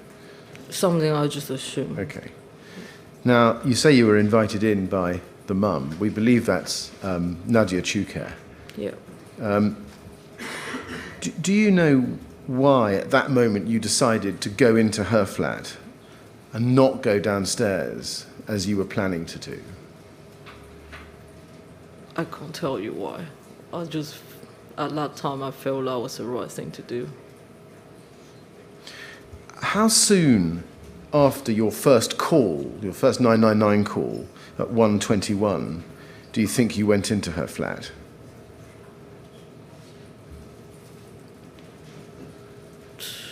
Less than 15 minutes. It's Okay. like between 10 to 13 minutes, I would say. Probably about that time. Yeah. Let's see if we can do this by reference to your line messages that you were having with Lee at the time, Yeah. which start on page 2 of 514, picking it up, I think, at page 4 of that exhibit. It starts at the top, and this is a message from Lee. Naomi, are you okay? And they're both at 1:25. And at 1:27, it looks as if your phone rings, and it says cancelled.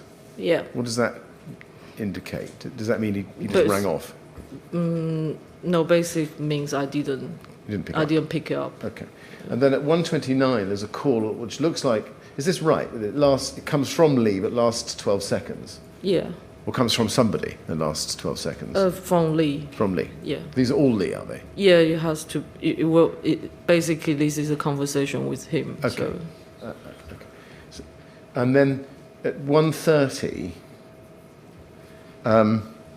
it says, "Please tell me when you are out safely." Where were you, do you think, when you got Lee's message? First of all, at 1:25, are you okay? I was probably talking to a neighbor a lot in the hallway. Okay. Or grabbing my stuff. And where do you think you were when you read when you went or received the message? Please tell me when you are out safely. I was probably still in the hallway. Right. And then if we turn to We'll turn down the page to the next item. There's something at 135. Sorry, it's my fault. If you go back a page.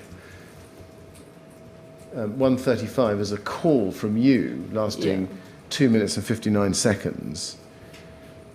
Is that you calling Lee? Yes. Do you remember where you were when you made that call? I was in 193 at that time. You were in 193? Yeah. Do you remember how long you'd been in 193 for when you called at 135?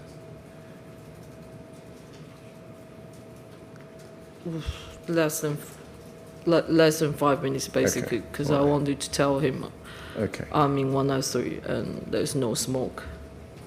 Yes. Yeah. So, and I think that is what you said to him, isn't it? Yeah.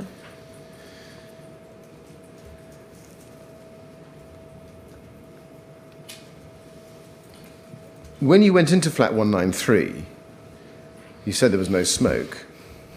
Were the conditions in flat 193 different in any way from the conditions, the air conditions in your flat, flat 195, when you left it? No, they were actually the same. Both clear of smoke? Yes. Now, at page 6 of your statement, you say at paragraph 56, well, let me just take 54 first of all. Paragraph 54, there's a question I think that arises there. You say, we could see a helicopter there directly outside the flat. We opened the window fully, trying to get their attention. Do you remember who opened the window fully to get the attention of the helicopters?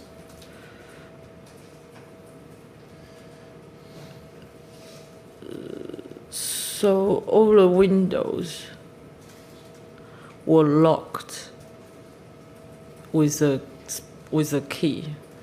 So if you ask who opened it, that would be the dad. The dad of 193 opened, because he had to use the key to open all the windows. Okay, so you think it was the dad? Yes. The Bassen Shuker? Yeah. Okay. And you say trying to get their attention. What did well, first of all, did he, the dad, try to get the attention of the helicopters? I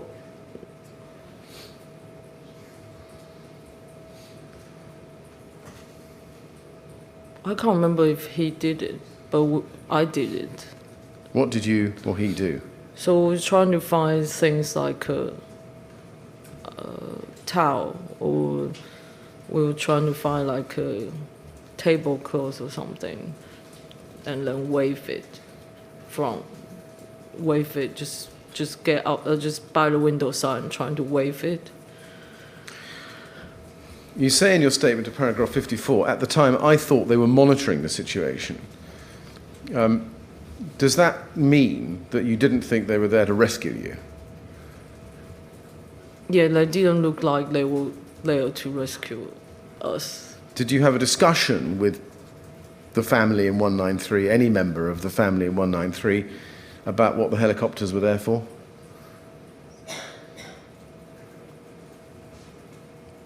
No, not at that moment, no. Did you share your view that they were only there to monitor and not to rescue with anybody in flat 193?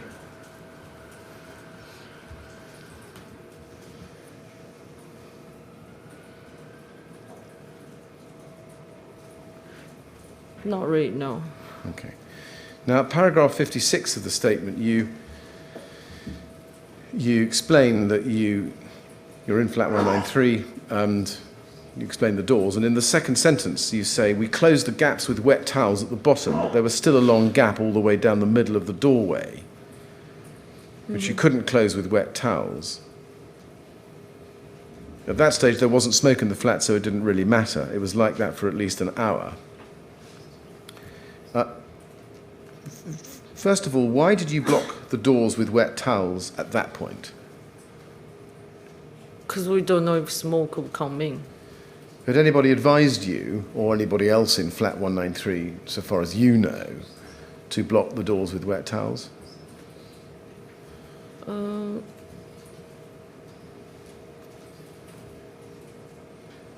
No, it's just we basically so we tried to stop the smoke coming.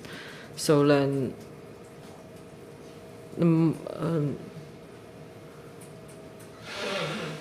so everyone was basically trying to find towels and to seal that door.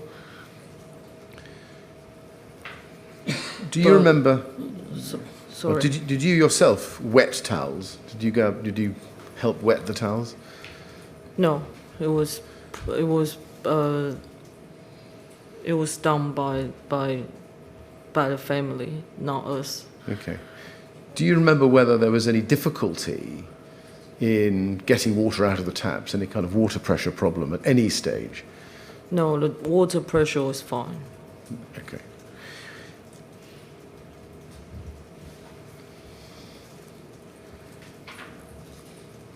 And I think then you made a second call at 1:38, and that's INQ 472. And I say "and then" because we may have jumped forward a little bit in time. Do you remember where you were when you made that second call? I was in 193. You were in 193? Yes. Okay.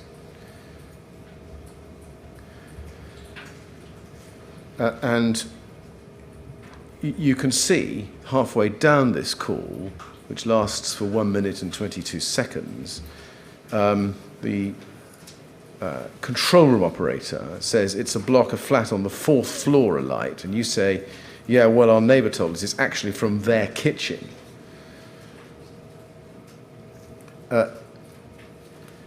And you then go on to say,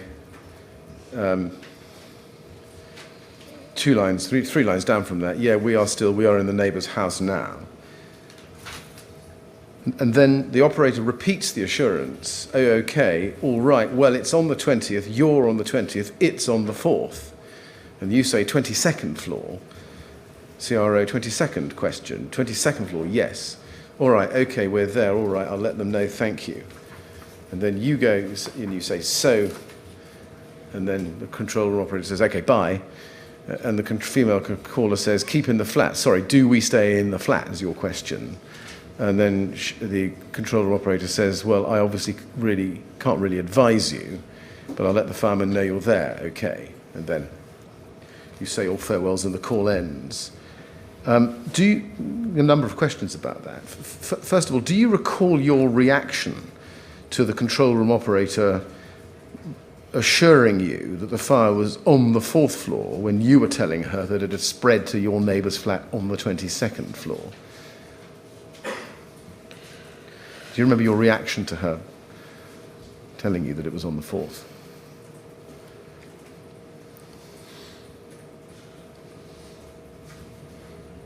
You mean after the phone call or when I was on the phone?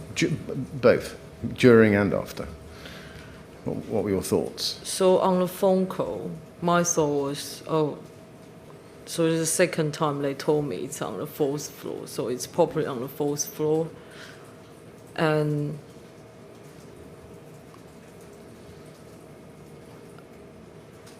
after phone call, I basically think, okay, if it's on the 4th floor, it's better we stay in the flat. And we actually never, in a million years, never thought actually it would spray to the 22nd floor. So in my mind, at that time, I was thinking, the fire, when she says it's in her kitchen, I thought literally it's the fire in her kitchen, not outside her kitchen, if that makes sense.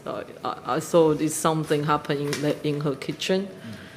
So when the operator reassured that, no, it's on the 4th floor, then I was thinking, okay, so that probably is right. It's probably on the 4th floor, and based on my knowledge of the fire, if it's 4th floor, the fire should only be around 4th floor, will never come up to 22nd floor. So my feeling told I was like, all right, we just stay there because it's probably safer. Did you think that the control room operator had really understood that the fire wasn't actually contained on the 4th floor, but was on the 22nd floor, as you were telling her? No, I don't think she. To be honest, I don't really think she was listening to me. At the end of the call, we've seen you ask the question, do we keep in the flat? Sorry, do we stay in the flat? What had prompted you to ask that question? Because I want to make sure that is the right thing to do.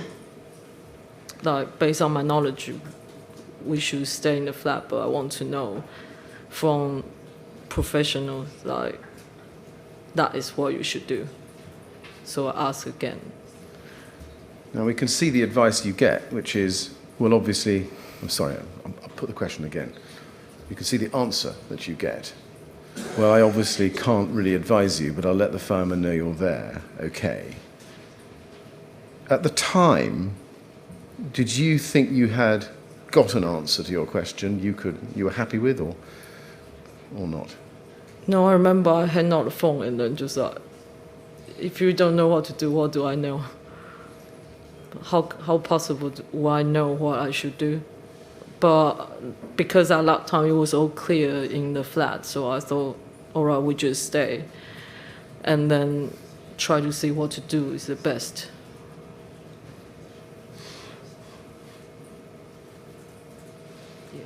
Yeah, the transcript's got it done, I think, inaudibly, but can I just repeat the question? At the time, did you think you'd got an answer from the control room operator that you were happy with? No, not really. What were you unhappy about? I was expecting a more direct answer, like yes or no, you should leave. Did the answer that you got from the control room operator have any influence on what you did next?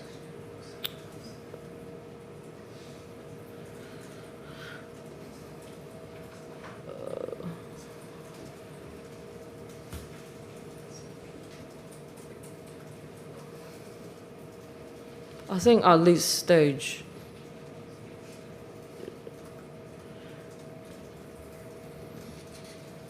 yes, because we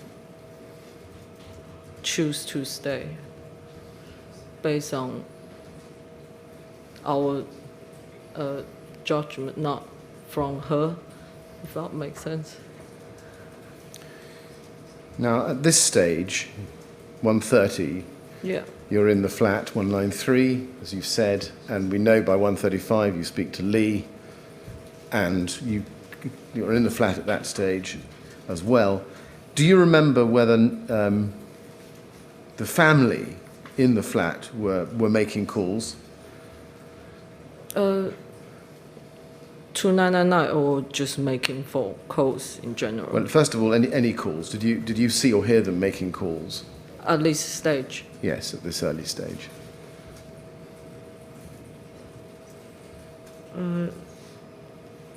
Yes, I think so. The mom of the family was making phone call. Did you know who she was speaking to? No, I didn't pay attention to that. What about the dad, Bassem? Do you know who he was talking to?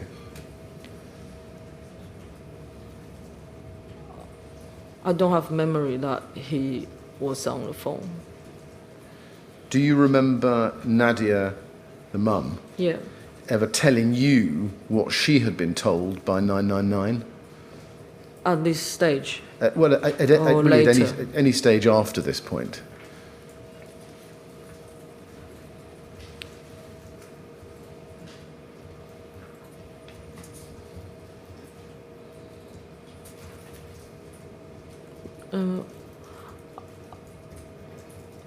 I don't remember she told me she called 999. Very well. Now, paragraph 65 of your statement,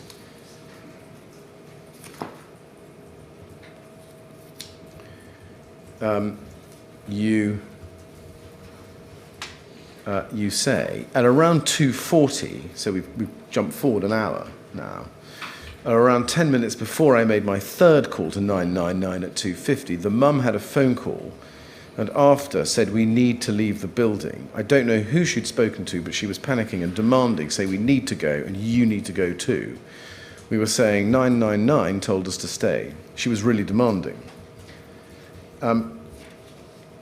Did she, the mum, Nadia, tell you why you needed to go? She was on a phone call with her friend or a relative, and I think they were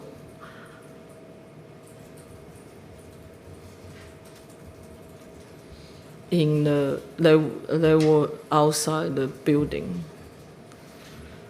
So she was on a phone call with someone basically outside the building and saying,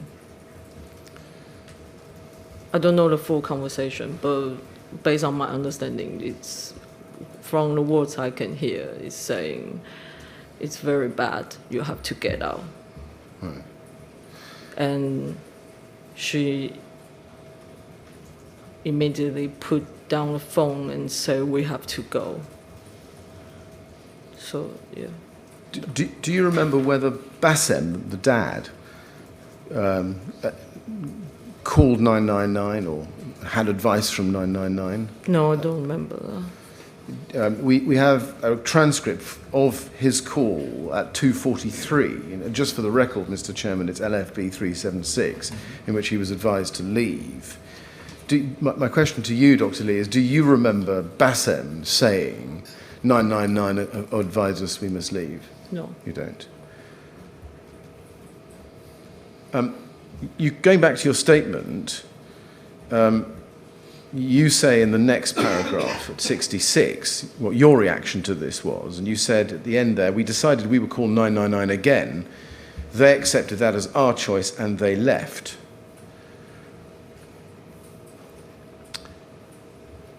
Now,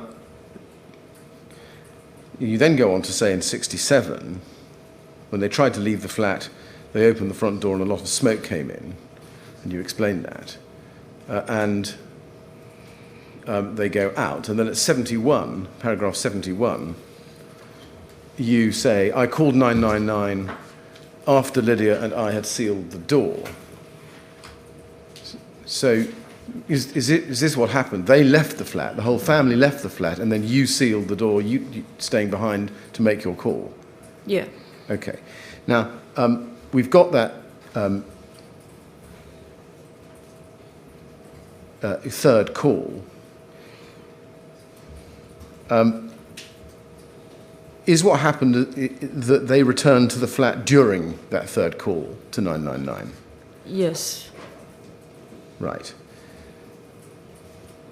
Now, at 67, just going back to it, now we've got the order. You say when they tried to leave the flat, they opened the front door, and a lot of smoke came in at that time. Before they opened up the door, it was still clear air in the flat. You didn't feel much about the smoke at all. You didn't need towels or anything. You could not tell there was a fire when inside flat 193 at that point.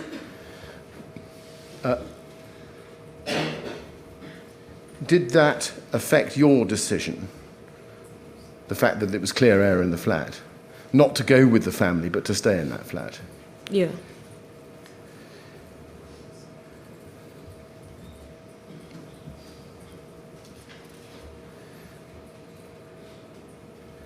Now, I just want to show you a transcript of a call Nadia Choucair made to 999 at 1:48. So this is quite a bit earlier, and this is at LFB 325.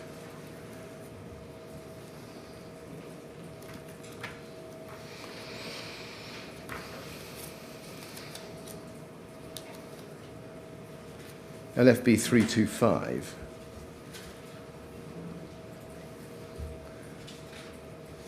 and it comes through the Essex Fire and Rescue Services control room. And I just want to show you 2 or 3 pages of it. At page 2, she says there's smoke coming in a lot.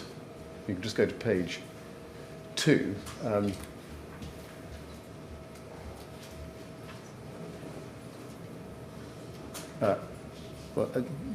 Halfway down the page, she says, it's getting very smoky inside the house. You see that? And it's getting very smoky inside the house. My question is, do you remember Nadia calling 999 and reporting smoke inside the flat? No. Okay. Then there's another call, to take that one off, and go to LFB 366. Now, this call is Nadia Chuka's second 999 call, made sometime later, 2:37. And if you can go to page 2, we'll be taken to page 2. She says, and you can see it's 193, 22nd floor, and she says, just above the bottom of the page, the operator says, okay, and what's happening now? Is there smoke coming in or a fire? There's smoke coming in a lot. My question is, do you remember Nadia making a call at around that time to 999 and saying there was smoke coming in a lot? No. Okay. Do you remember there being smoke in the flat, as Nadia is describing it, at about that time, just before your third 999 call?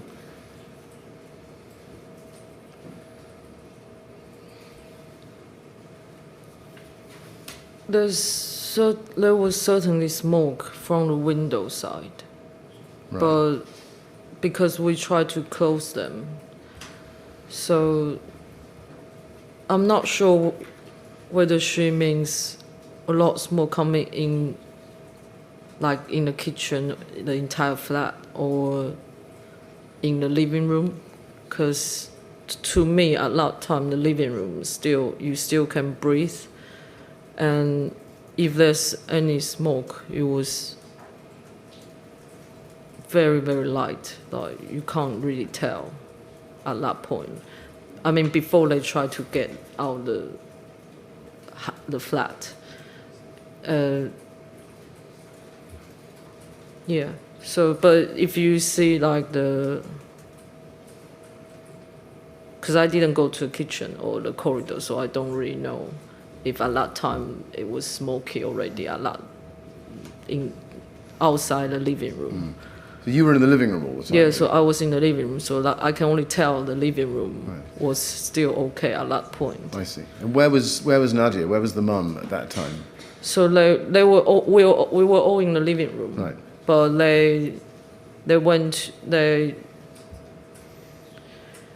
out to get wet towel to go to a toilet. So I obviously I didn't go to get the wet towels and the toilet, so I didn't really know how bad outside the living room. Can I ask you to be shown page 6 of this same transcript? And this is Nadia, the same call. Yeah. Just to remind you, the time is 2:37 a.m. Yeah. And she says towards the bottom, well, you actually start at the top of the page. The smoke is getting worse in the room. And then she asks the question, should we leave the windows open or should we close them? Oh my God. And it goes on. And then at the bottom of the page, and anywhere the smoke's coming in, is there a room where the smoke is least? And she says at the bottom, this is Nadia, caller 1, no, it's too much smoke in this room. And then over the page,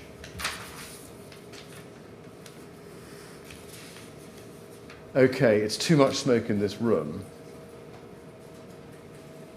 And then she's told, okay, I'll tell them where they are. do you remember, does this trigger a recollection of you hearing her speaking to 999 and telling her that there was too much smoke in the room at the time? I can't remember. Okay. I mean, it's clear that her perception is that there is a lot of smoke in the flat. We've seen what she said to the control room operator. I'm just trying to see whether that is consistent with your recollection of the smoke conditions in the flat at that time. So 2:40 or so. 2:37. Yeah.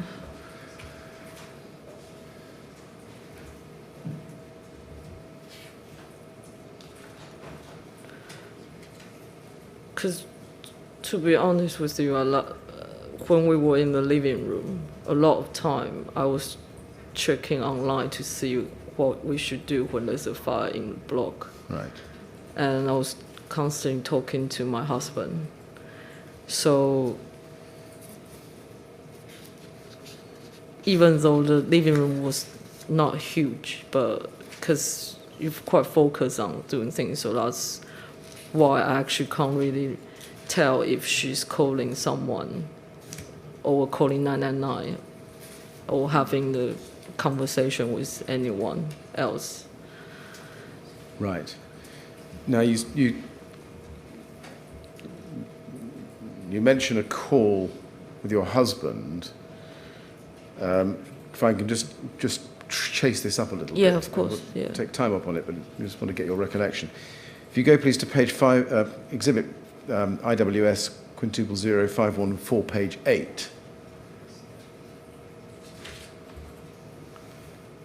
This is your communication with Lee. Yeah. 514, page 8, Ralph. And you can see, because this spans the time of this 999 call that Nadia makes, and we can see here at 2:32, you get a message from Lee, can you still breathe fresh air? And then just below that, there's a bubble with a telephone in it at 2:50, which looks like it lasts for 14 minutes and 55 seconds. What does that signify? That means we were on the phone. Right, so he rang you, Yes. and you had a 15-minute conversation. Did that conversation start at 2:50 or end at 2:50? I think it means ends at 2:50. Ends at 2:50. Yeah. Okay. Right. So it would have started sometime after 2:32 and it ended at 2:50, which would explain Yes. why there's a call going out from you at 2:50 immediately after it, Yeah. which lasts 1 second. Yeah. I see. Okay. So then they explain, may provide the answer to my next question, but I'll ask it anyway. We have a call made by Bassem Choucair to 999 at 2:43, which looks as if it's in the middle of your call to Lee, and that's LFB 376. 376. If I can just ask you to look at that transcript. We know that it's at 2:43, 55 seconds, and at page 3, I just want to show you one thing in it. Page 3, Bassem says,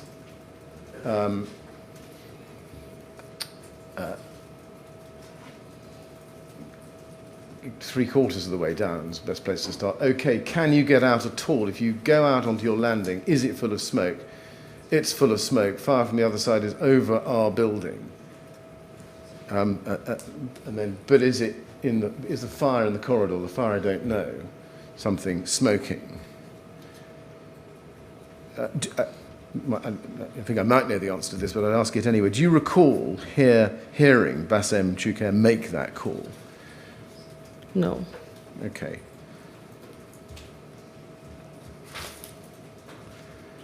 Now,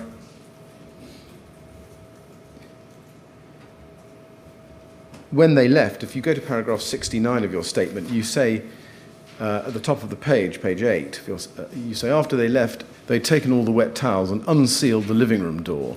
Lydia and I tried to reseal the living room door, but we could not do it. We even tried to seal the gap down in the middle with tape I keep in my bag to put on my feet if my shoes rub my feet. Why did you try to reseal the door, or that door? Because at that point, there was a lot of smoke coming in. Into the flat? Into a flat, and it was very smoky at the corridor already. Right. The corridor inside the flat. Right. So all the smoke, basically, because they opened the front door, they got 6 people trying to leave.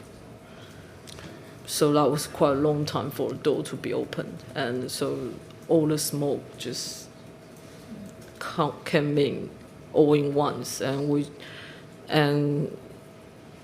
we tried to close the door, but because the gap, like all the smoke can still leak into the living room. Was there smoke coming into the flat at that point from anywhere else, apart from through the front door, when the Chukers opened it to leave? Yes. My impression at that time was all the smoke basically coming from the hallway, the community area, when they opened the door. Right. Now, you then make 3 999 calls in quick succession. The first one is at 02:51. And I think during the middle of that call, is this right, the Chuker family return to flat 193? Yeah. Now, that is, the transcript for that is at LFB 386.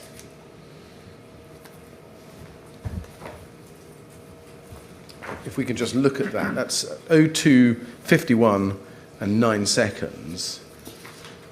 And you ask the operator, if you go to page 2 of that transcript, halfway down the page, and we want to know if we need to run downstairs or where to go. And my first question is, what prompted you to ask that question?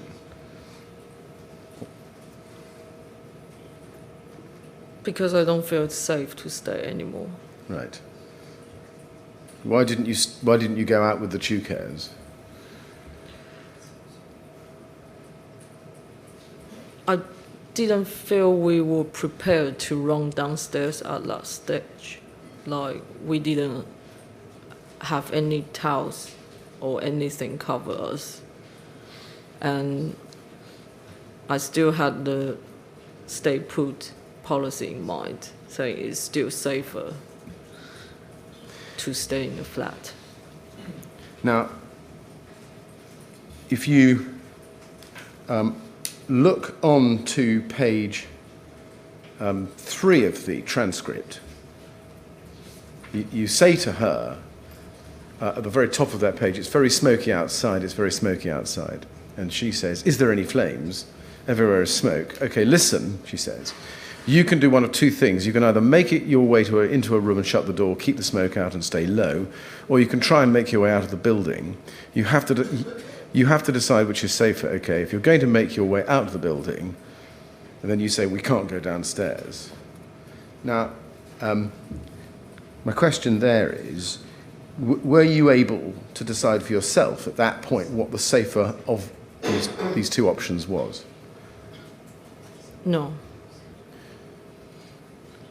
Now, looking on in the transcript to page 8,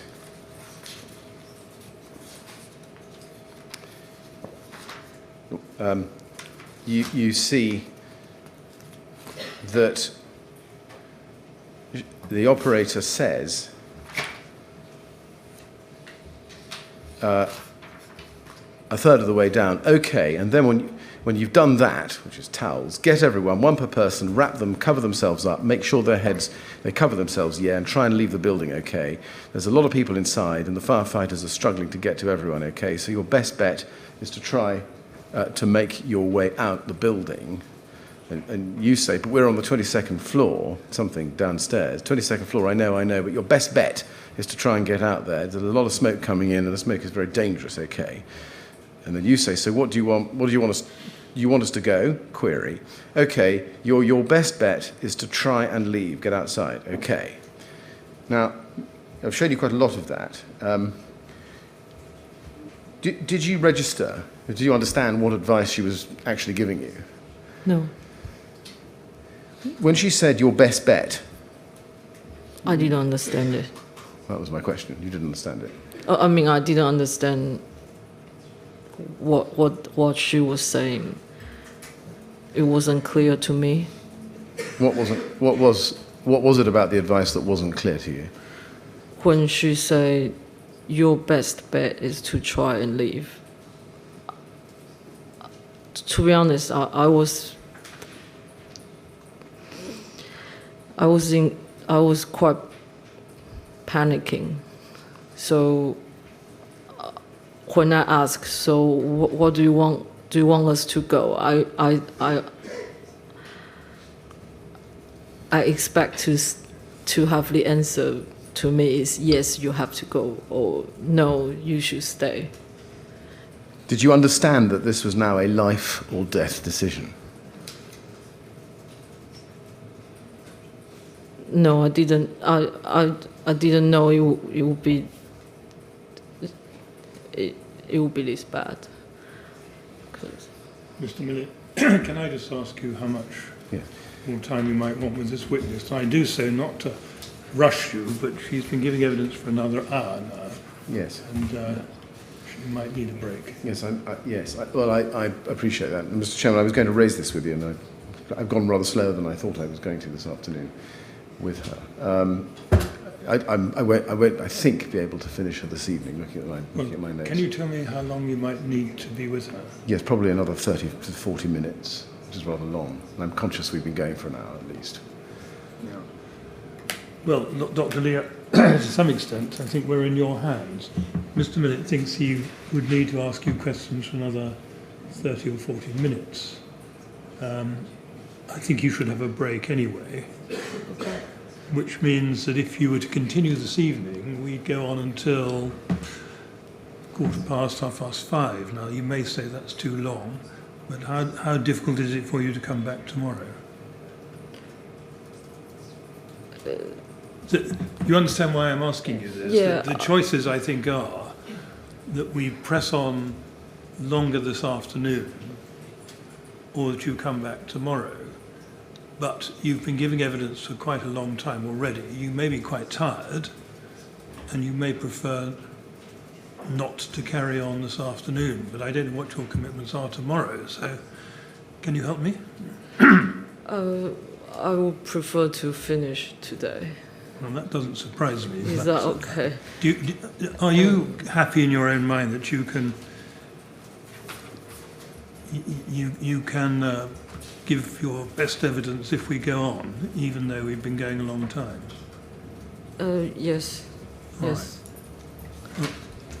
Mr. Chairman, I will try and trim my cloth. Well, I wasn't trying to shorten you, because these are important matters, and there are lots of people here who want to hear what the witness has to say, but I can quite see from her point of view she might prefer to finish this afternoon, provided she's not too tired to do herself justice. No, Mr. Chairman, absolutely. So I'm going to say that in any event we'll have a 10-minute break now.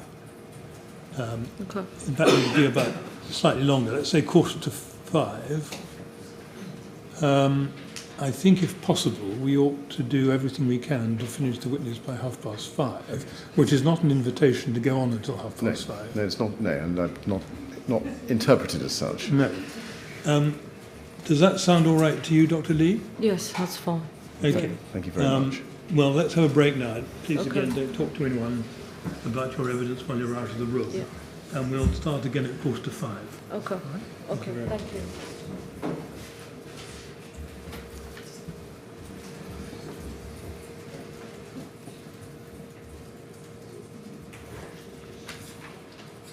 Can I just say, for everyone's benefit, I'm sorry that this afternoon is now going to go on longer than any of you thought it would.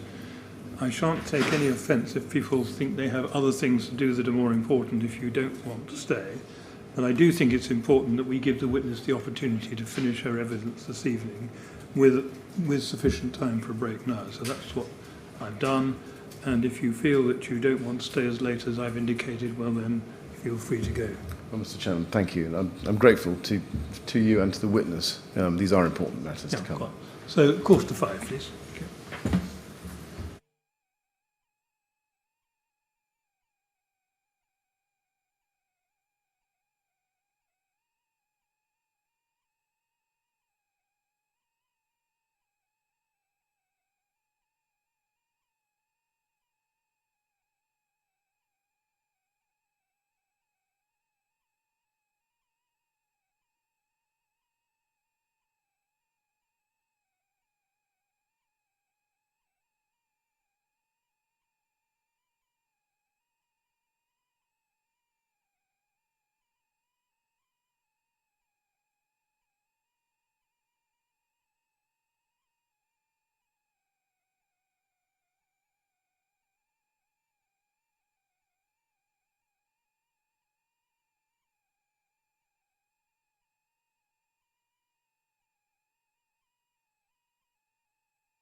Are you coming? Yes.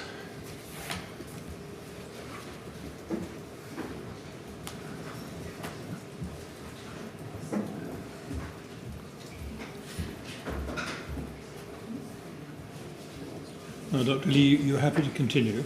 Yes. It is getting late. If you feel at any point you're really too tired to do yourself justice, would you just say so? Yeah. And then we can stop. Okay. No problem. Thank you. Yes, Mr. Willett. Dr. Lee, thank you for coming back to us. Yeah. Just a couple of general questions. Before the Choucair family left the flat, do you remember having any conversation yourself with Nadia, the mum, or Bassem, the dad, about anything? Before they tried to leave the Yes. flat.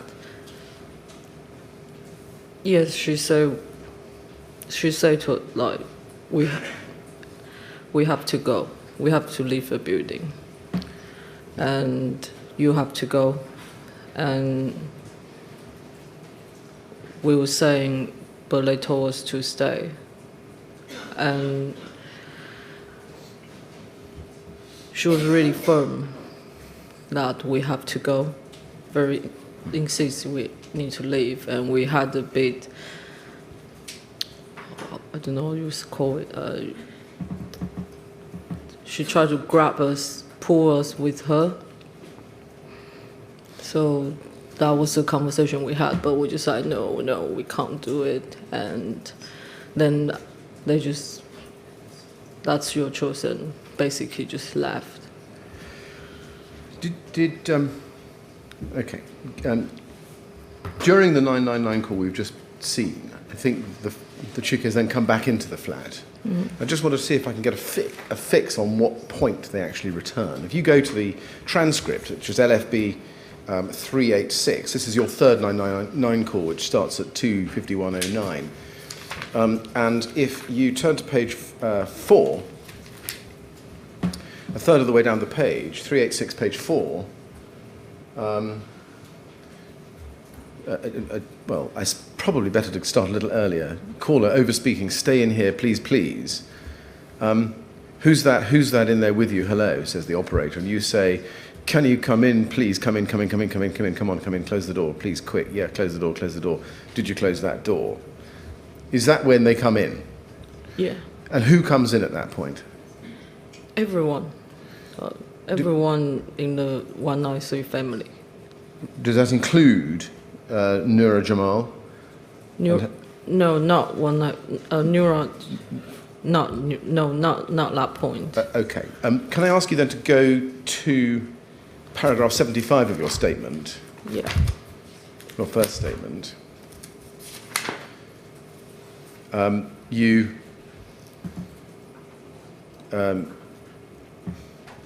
You say there the family from flat 192 came in after the family from 193. Then you say this was definitely after I'd finished this 999 call. I heard knocking at the front door and thought it was the fire brigade, but it was Noura and her family. I could only see Noura and her daughter. So that's what you say in your statement. Mm-hmm. And just going back to page 4 of transcript LFB 386, you say, as we've seen it, come in, a third of the way down the page. And then you say 3 lines up from the bottom of the same page, someone's knocking on the door. Sorry, someone's knocking on the door. Did you say someone's knocking at the door, or it's hot? Hello, that's over the page. If you go over the page 5, inaudible, hello, close the door quick. Hello, close the door, hello, hello. My question is, who was knocking at the door? Do you remember? Was it knocking by Noura Jamal and her family at that point? Or was that still the Choucairs coming in?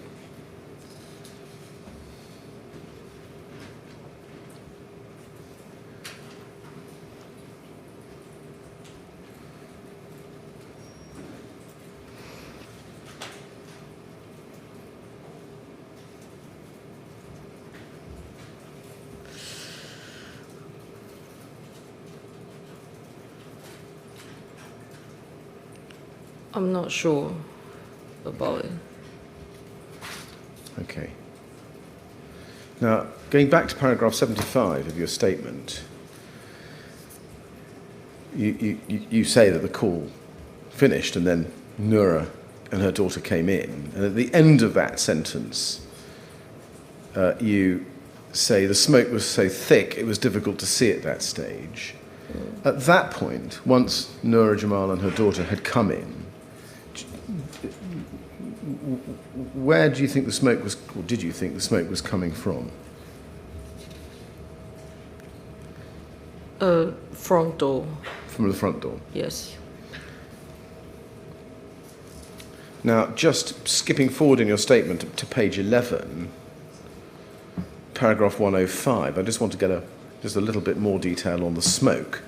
You say, para 105, from the moment the family tried to leave flat 193, the smoke felt toxic and spiky, as if there was a lot of stuff going into your nose and a lot of spikes in your nose trying to poke you. But I couldn't smell anything as you cannot breathe properly.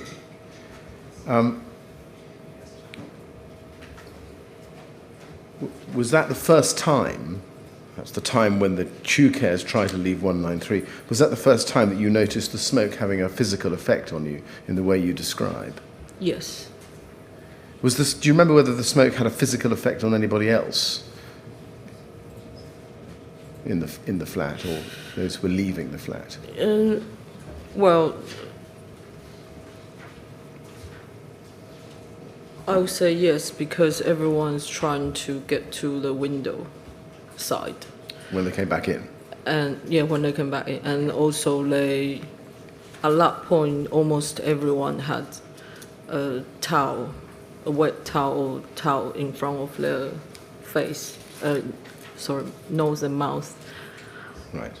And so, not from discussion, but you can tell it's definitely physically affecting everyone.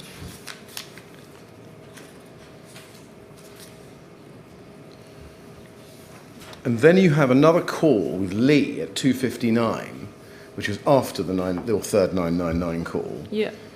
And that, I think we get that from page 514, page 9.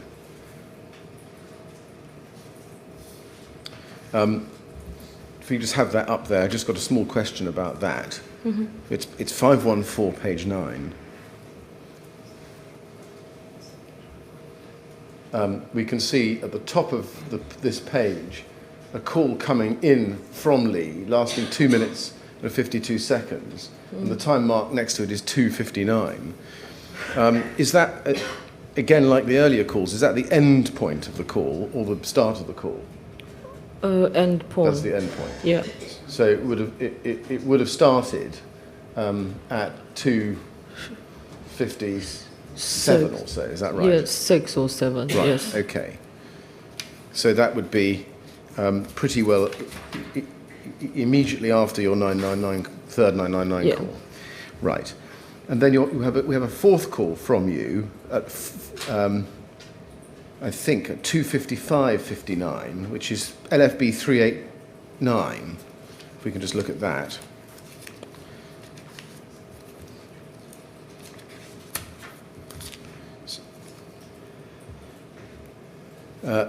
And there it is at 2:55:59. Now, if that time mark is right and the time mark in your line messages is right, it looks like this call was also made before you spoke to Lee. Because if your calls to Lee started at 2:57, yeah, this is at 2:55. It looks as if this was so you made two 999 calls before calling Lee. Yeah. And I don't want to. Is that right? Is that how you remember it?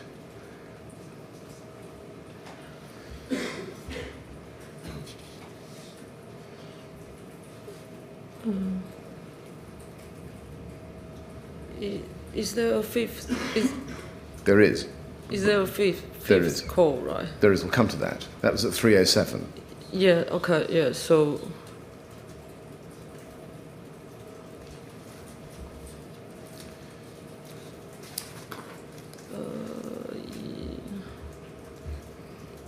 Yeah.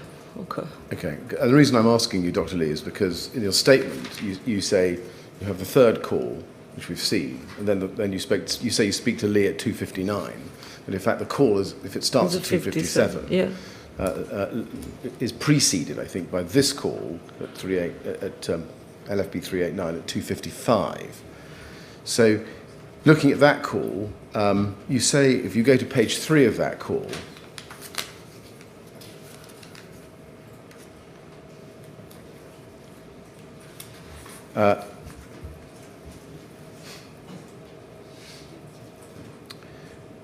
you say a third of the way down the page, yes, we have it. We all have it. That's towels, cloths. We all have it, but now the fire is just next to us. The fire is just next to us, the room next to us. Right, are you on the stairwell? My question is, which room is the fire in that you're describing there?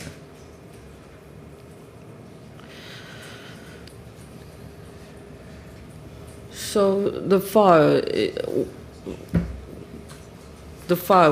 at that time was basically I was standing by the window, and we can see the fire coming from 192 that direction, right. And it looks like I don't know if the fire get into the room, but it looks like it's just coming to us from the wall.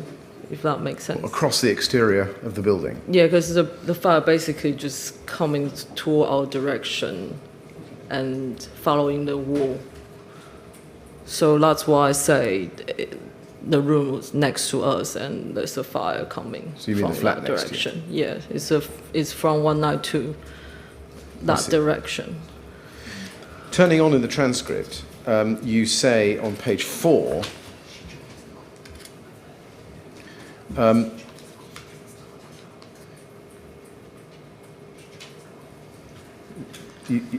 it is said, the operator says, it's a very bad fire, okay, your only chance of surviving that fire is to get to the stairwell, okay, you need to put wet cloths around your face and get to the stairwell, okay, bye, do that now.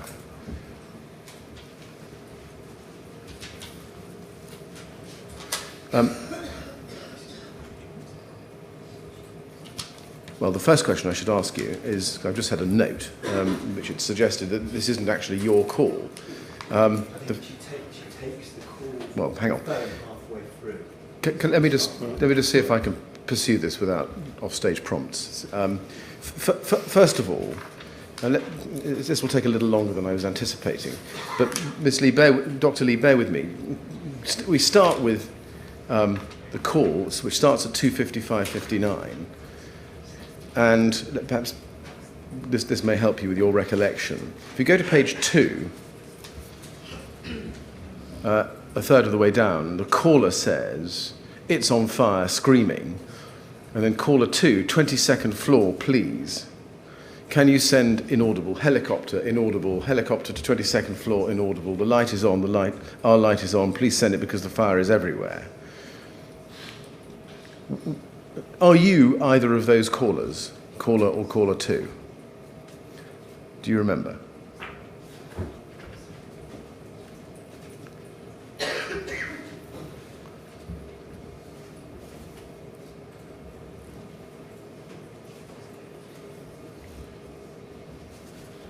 No. Do you remember asking for a helicopter to be sent? No. Okay, so going then on to the next page, page 3. Sorry, did you want to add something? I think it might be. Sorry, I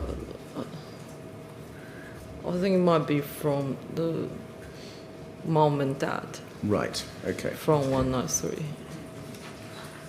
Okay, let me ask you this way: do you remember speaking to any control room operator who was a man? No. Right. In which case, I will leave that transcript.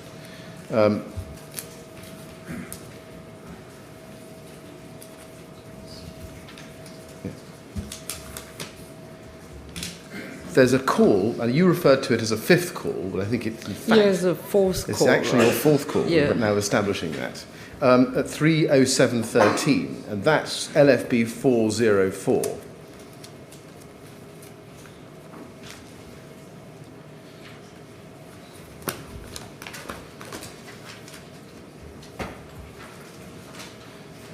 and it's timed at 03:07:13. And if you go to page 2, just make absolutely sure it's you, Yeah.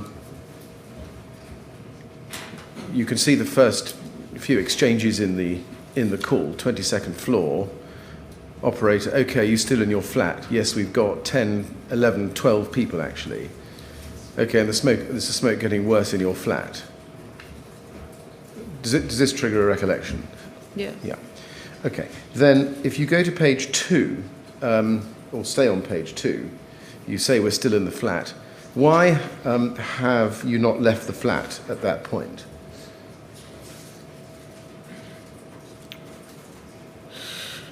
Because I wasn't sure if it's safe to walk downstairs.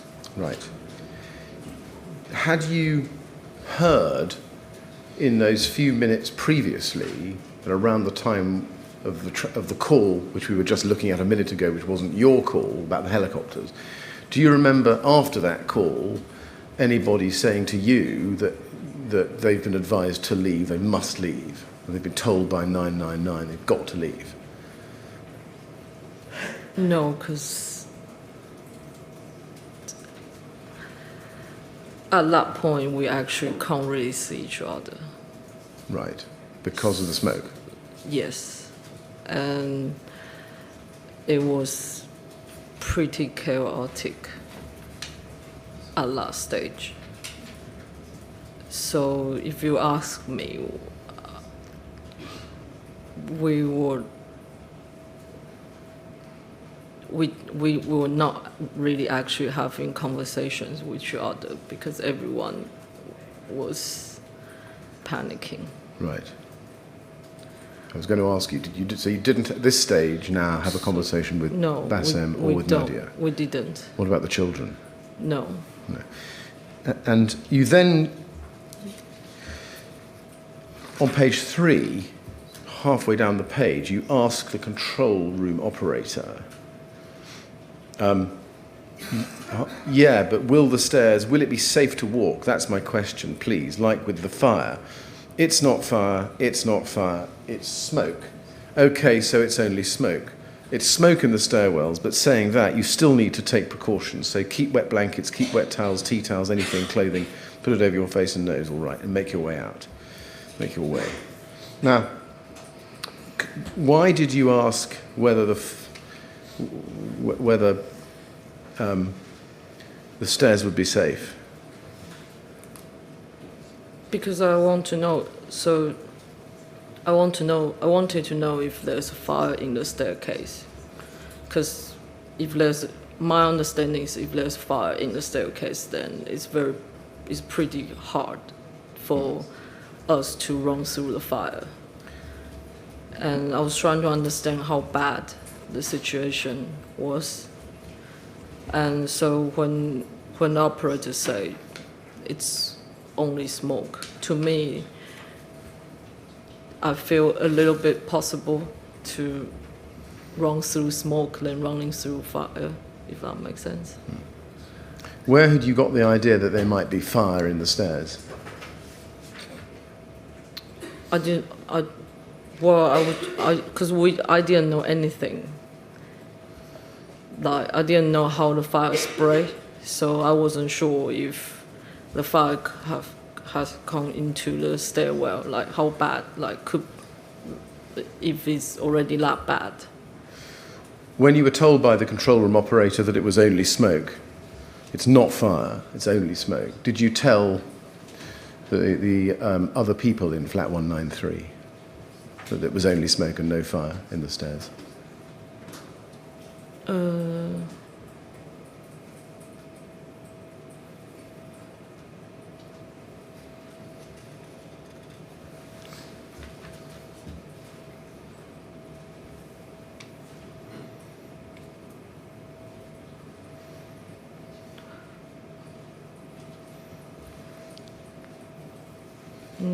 No, I think they were on the phone, based on my memory. But no, I didn't.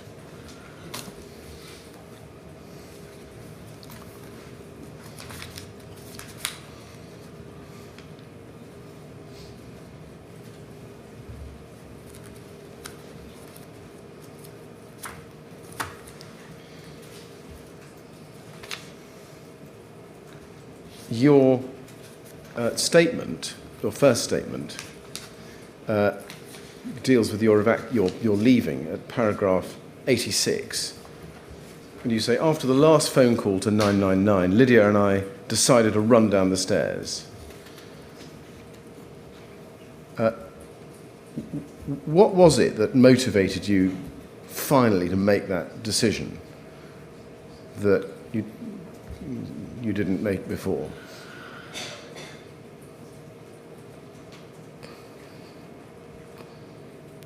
Well, first, we saw fire just coming from us. We can actually see the fire from the window side.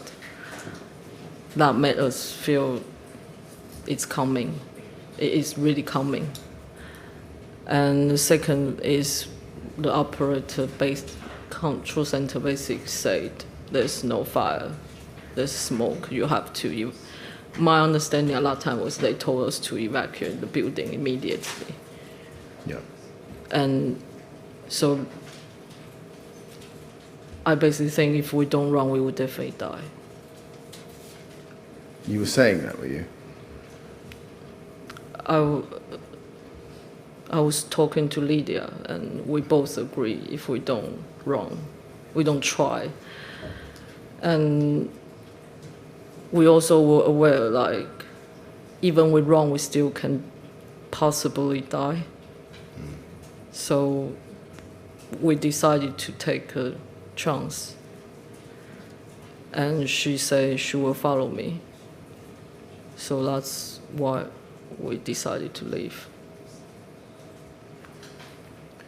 And at that moment, that final decision, did you share that with the other occupants of flat 193? So we basically, as I said, we can't really see each other. So I basically said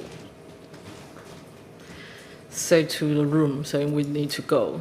They asked us to leave. But I can't see the reaction, to be honest, because. And do you remember where this smoke was coming from at this point, just in the few minutes before you decided to make a run for it? So at that time, basically, smoke are coming from the window side as well, because, as I said, that was pretty much the time we started to see a fire from the window side. So when we saw the fire, then we can see the smoke has already surrounding the entire flat, and then you can't really tell it's from the hallway or from outside because it's just everywhere.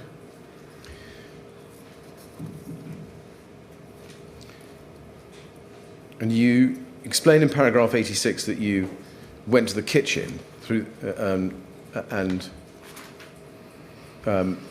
felt for the tap, tried to open it to the maximum, wet the scarf and ran back to the window. That's what you say in that paragraph. You say you tried to open it to the maximum. Did you succeed? Try to open the tap to the maximum. Yes. And you said you had no problem with the water earlier on. Yeah, so that's how I know the water pressure was fine. And you then, I think, describe in the following paragraphs getting out. And you say at paragraph 90, when we got out of the flat, the smoke was as bad as before, but there were bright white lights in the hallway, so it was brighter. It was brighter, but the smoke was so thick that you couldn't even see your hand, even if you held it out in front of your face. Do you remember whether there was a difference in the thickness, the density of the smoke in the communal landing compared with what it was like inside the flat?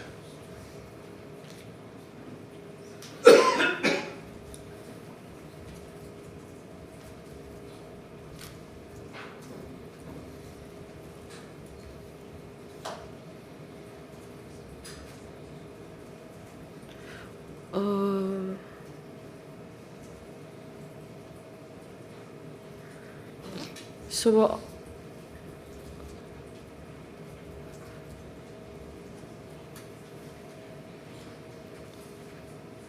I think it's much darker in the flat than in the hallway. Because there was no power cut that night. By the time we left the flat, there shouldn't be power cut. But in the flat, we actually feel it's like nighttime because it's so dark. Even with the light was on, it was quite dark. But when we got into the hallway, it was smoky, but it looks more like white smoke, like grayish. Because we can still see the light above. We can't see much, but we can see the white light from above. And could you still hear the sound of the ventilation fans that you'd heard earlier in the night? I didn't pay attention of that because I was trying to find a door.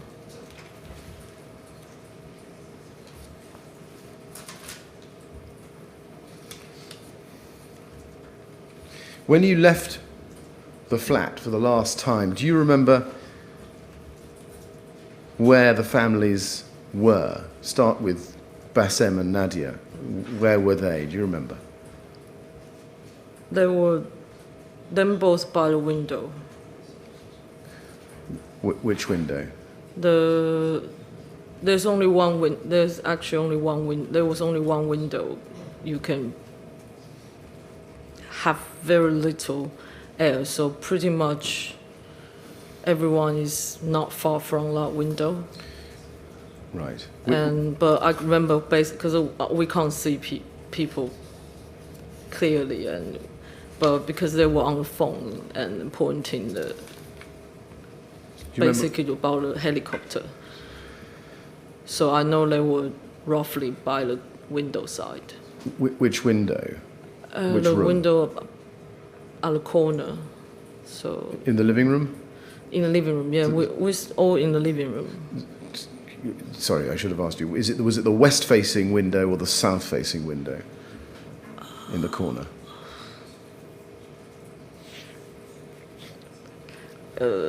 Maybe that's one too many questions.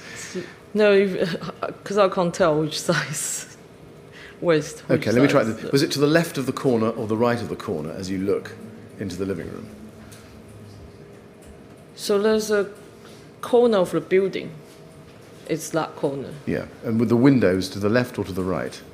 Left. Okay. Yeah. So are you saying everyone, when you left the flat, everyone in the flat was by that window? Is that so children were definitely around there. Okay. And I can hear them by the window talking, saying helicopter. And Nura was by the dining table.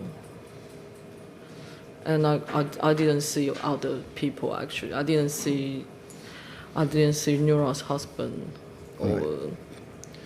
or sons, but I saw her daughter was by the window with just not far in front of me. Right. And then you went into the stairwell, having left the flat. Do you remember whether there was a difference between the smoke in the communal landing and the smoke in the stairs? It was pretty much the same, like very thick. You can't see anything. You can't see the stairwells, the handle. You can't even see that.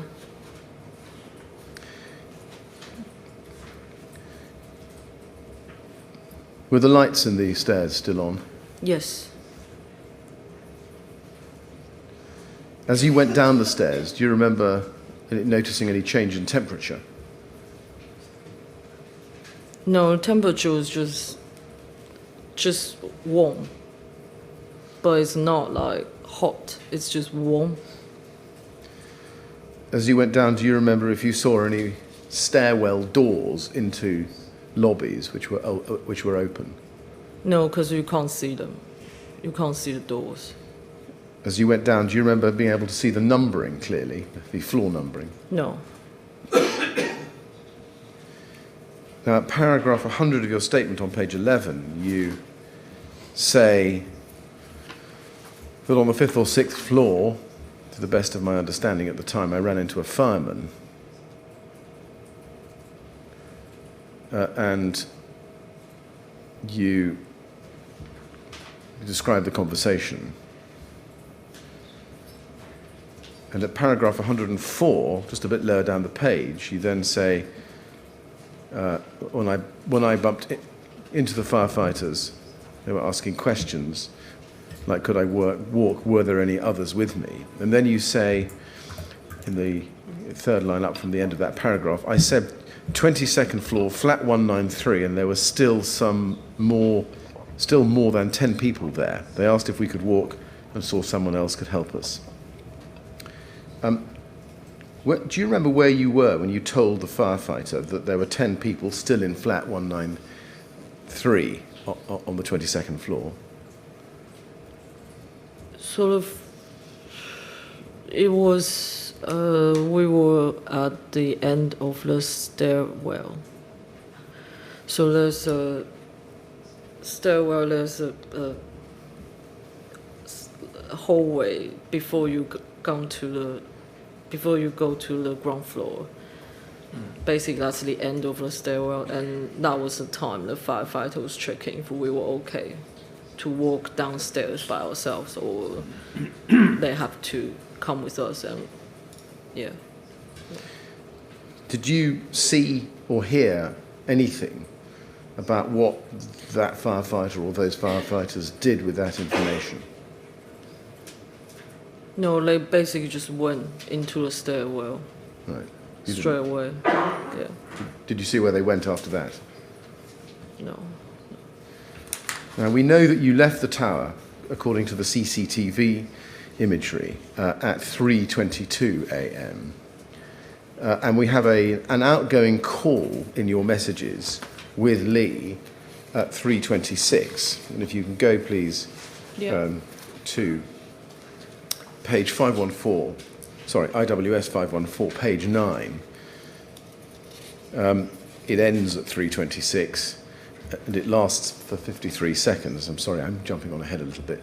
It's IWS 514, page 9.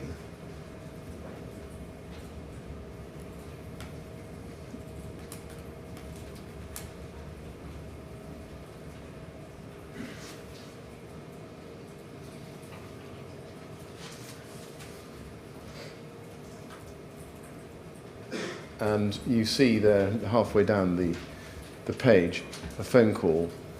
It lasts 53 seconds and ends, I think, at 3:26, which means it would have started at 3:25 and something. Yeah. So is that the call you made as soon as you got, or immediately you got out? Yes. Okay. And after you left the tower, do you remember where you went? I went to an area next to a tube station, and it was by a big tree, and they basically, all the people, there are a lot of survivors gathering there, and they just provide us all the helps we need. Did you receive any treatment? Yeah, so they gave us, they checked if we got any injury outside, and then we said we didn't have any injury, and they just gave us oxygen, say we should have it. Right.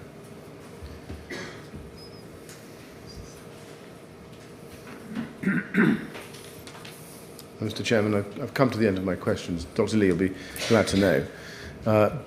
But I've been asked to ask for a 90-second break. That's what I was asked for. Just to check my own notes and to make sure there are no other questions. So, Mr. Chairman, what I was going to suggest is we take that 90-second break now. Yes. It may be convenient for the witness to stay there. I don't know. I'm in your hands. Well, if that's not going to inhibit you.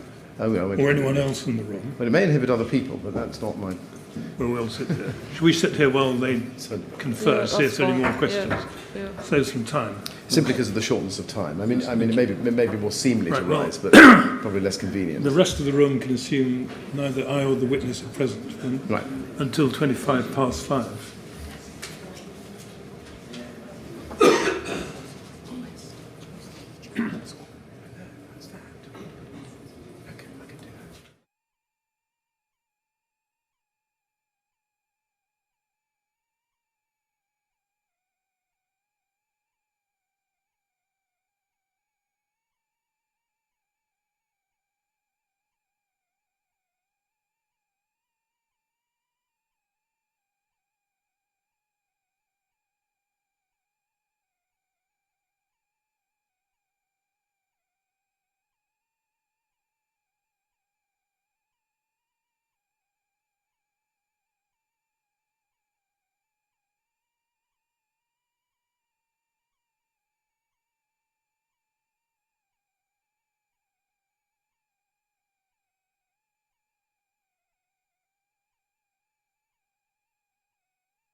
I don't think your time's quite up.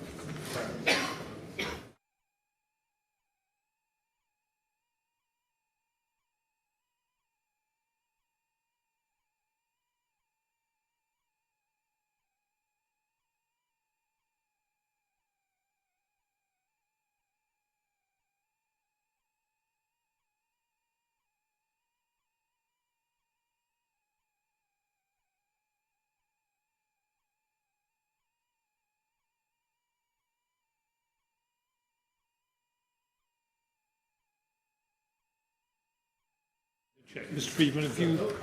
I see you scratching away.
Right. Dr. Lee, thank you for your patience. First of all, when you came down and had the conversation with the firefighters that you described about those who were left behind in flat 193, which we were discussing earlier, do you remember, can you describe the firefighters? Do they have any particular features that you could help us identify them with?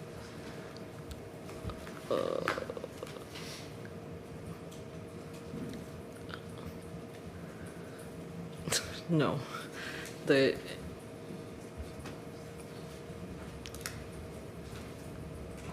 well, I'll be honest with you, they all look the same to me at that time. So, sorry about that.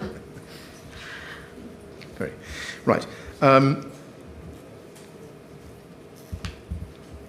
Can I ask you to go back to the topic we were looking at a minute ago, which was where you last saw the families at the point of departure? And I've been helpfully reminded by Mr. Friedman of the reference for the floor plan for flat 193, which is IWS quadruple 00512.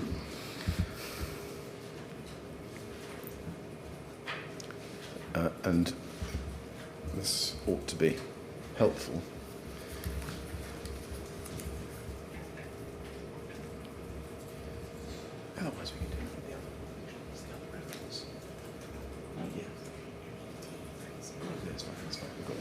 Thank you very much, Ralph. That's very good. Now, can you can see two windows, one to the in the bottom left-hand corner, the southwest corner of flat 193, one window to the north and one window to the east of the column. Do you see? Which window was the window you saw the families next to when you left for the last time? So if you see there's a number, so they were by the number 2. Number 2. Okay, so... Would you like to get up and just point to it on the picture? That one.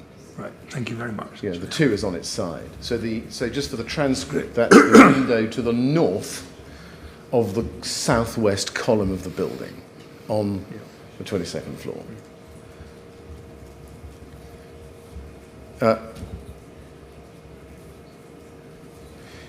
Do you remember when?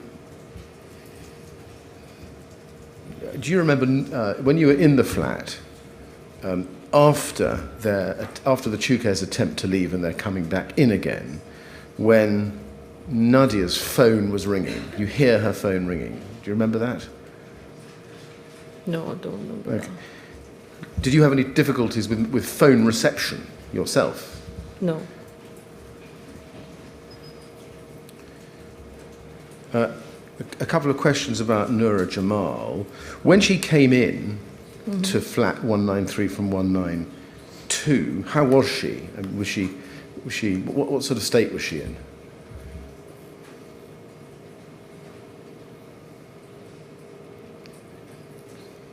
She was...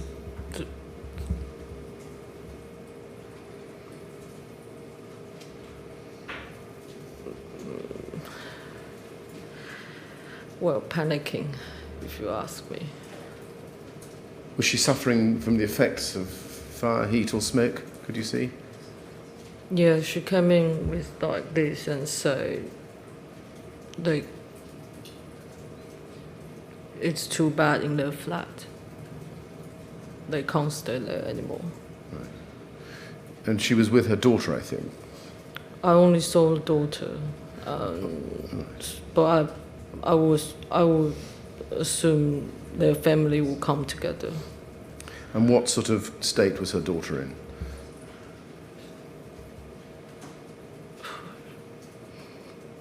Again, panicking. She was basically everyone with the towels in their mouth, trying to come to the window side, which is the corner. The daughter was crying when I saw her by the window. Yeah. Do you remember having a conversation with Noura Jamal just before you left the flat for the last time?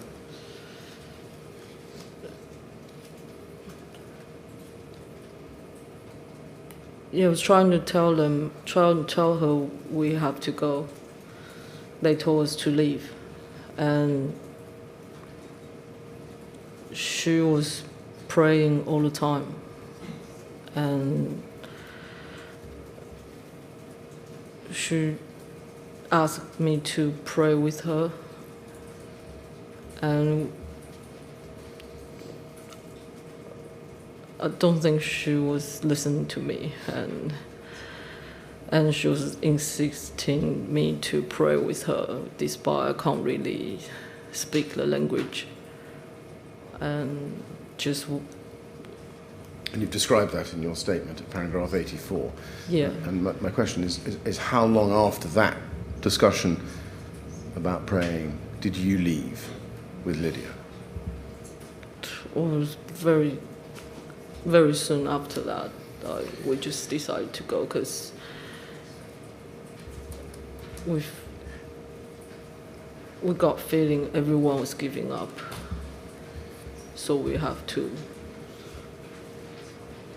give it a chance to try. Now, one of the neighbours that we discussed earlier was Tony Disson. Did you have any contact with him or thoughts about him after you'd gone into flat 193? No. Do you know what he was doing at all?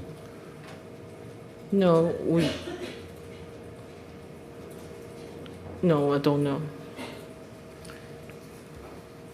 Dr. Lee, thank you very much for those questions. I have one more question, which is of a general nature.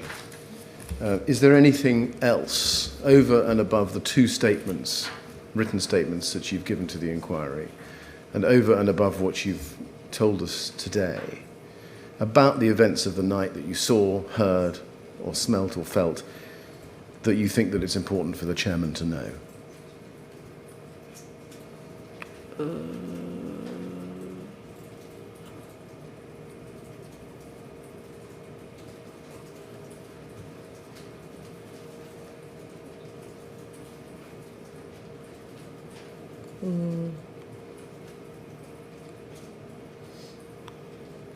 No. Yeah. Very good. Well, Dr. Lee, can I thank you very much for your evidence today.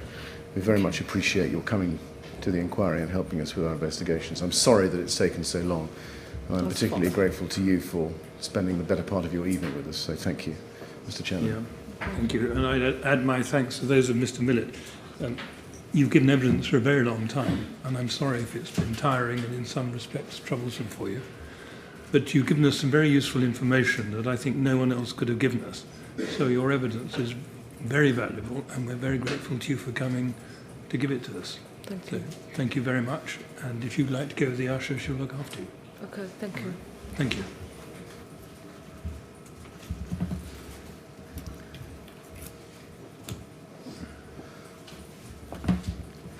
Mr. Chairman, I'm grateful to you and to the witness, of course, for allowing me to spend longer than I would have expected with this witness, but it was important to ask her those questions. Yes, I quite understand. She was an important witness, and it was essential that, for everyone's benefit, that you did not feel rushed in asking her what had to be asked. I'm grateful. I should just say that has had a small, I think, knock-on effect in terms of today's reading. Yeah. And I will discuss that with Mr. Rowett and my team overnight, but I think the solution to it would be that I will read in the statements to be read in today, tomorrow morning, before the next witness. Yeah. And it won't take that long, but all right. If people understand that, that's probably convenient. Yes, thank you very much. Well, thank you all for staying late. I'm sorry we've kept you well beyond the usual finishing hour, and I think it's right that I should thank our ushers, our transcribers, and our documents manager, all of who have been kept very late as well. I'm very grateful to you. Thank you very much. Thank you. So we'll resume tomorrow at 10 o'clock. 10 o'clock. Thank you very much.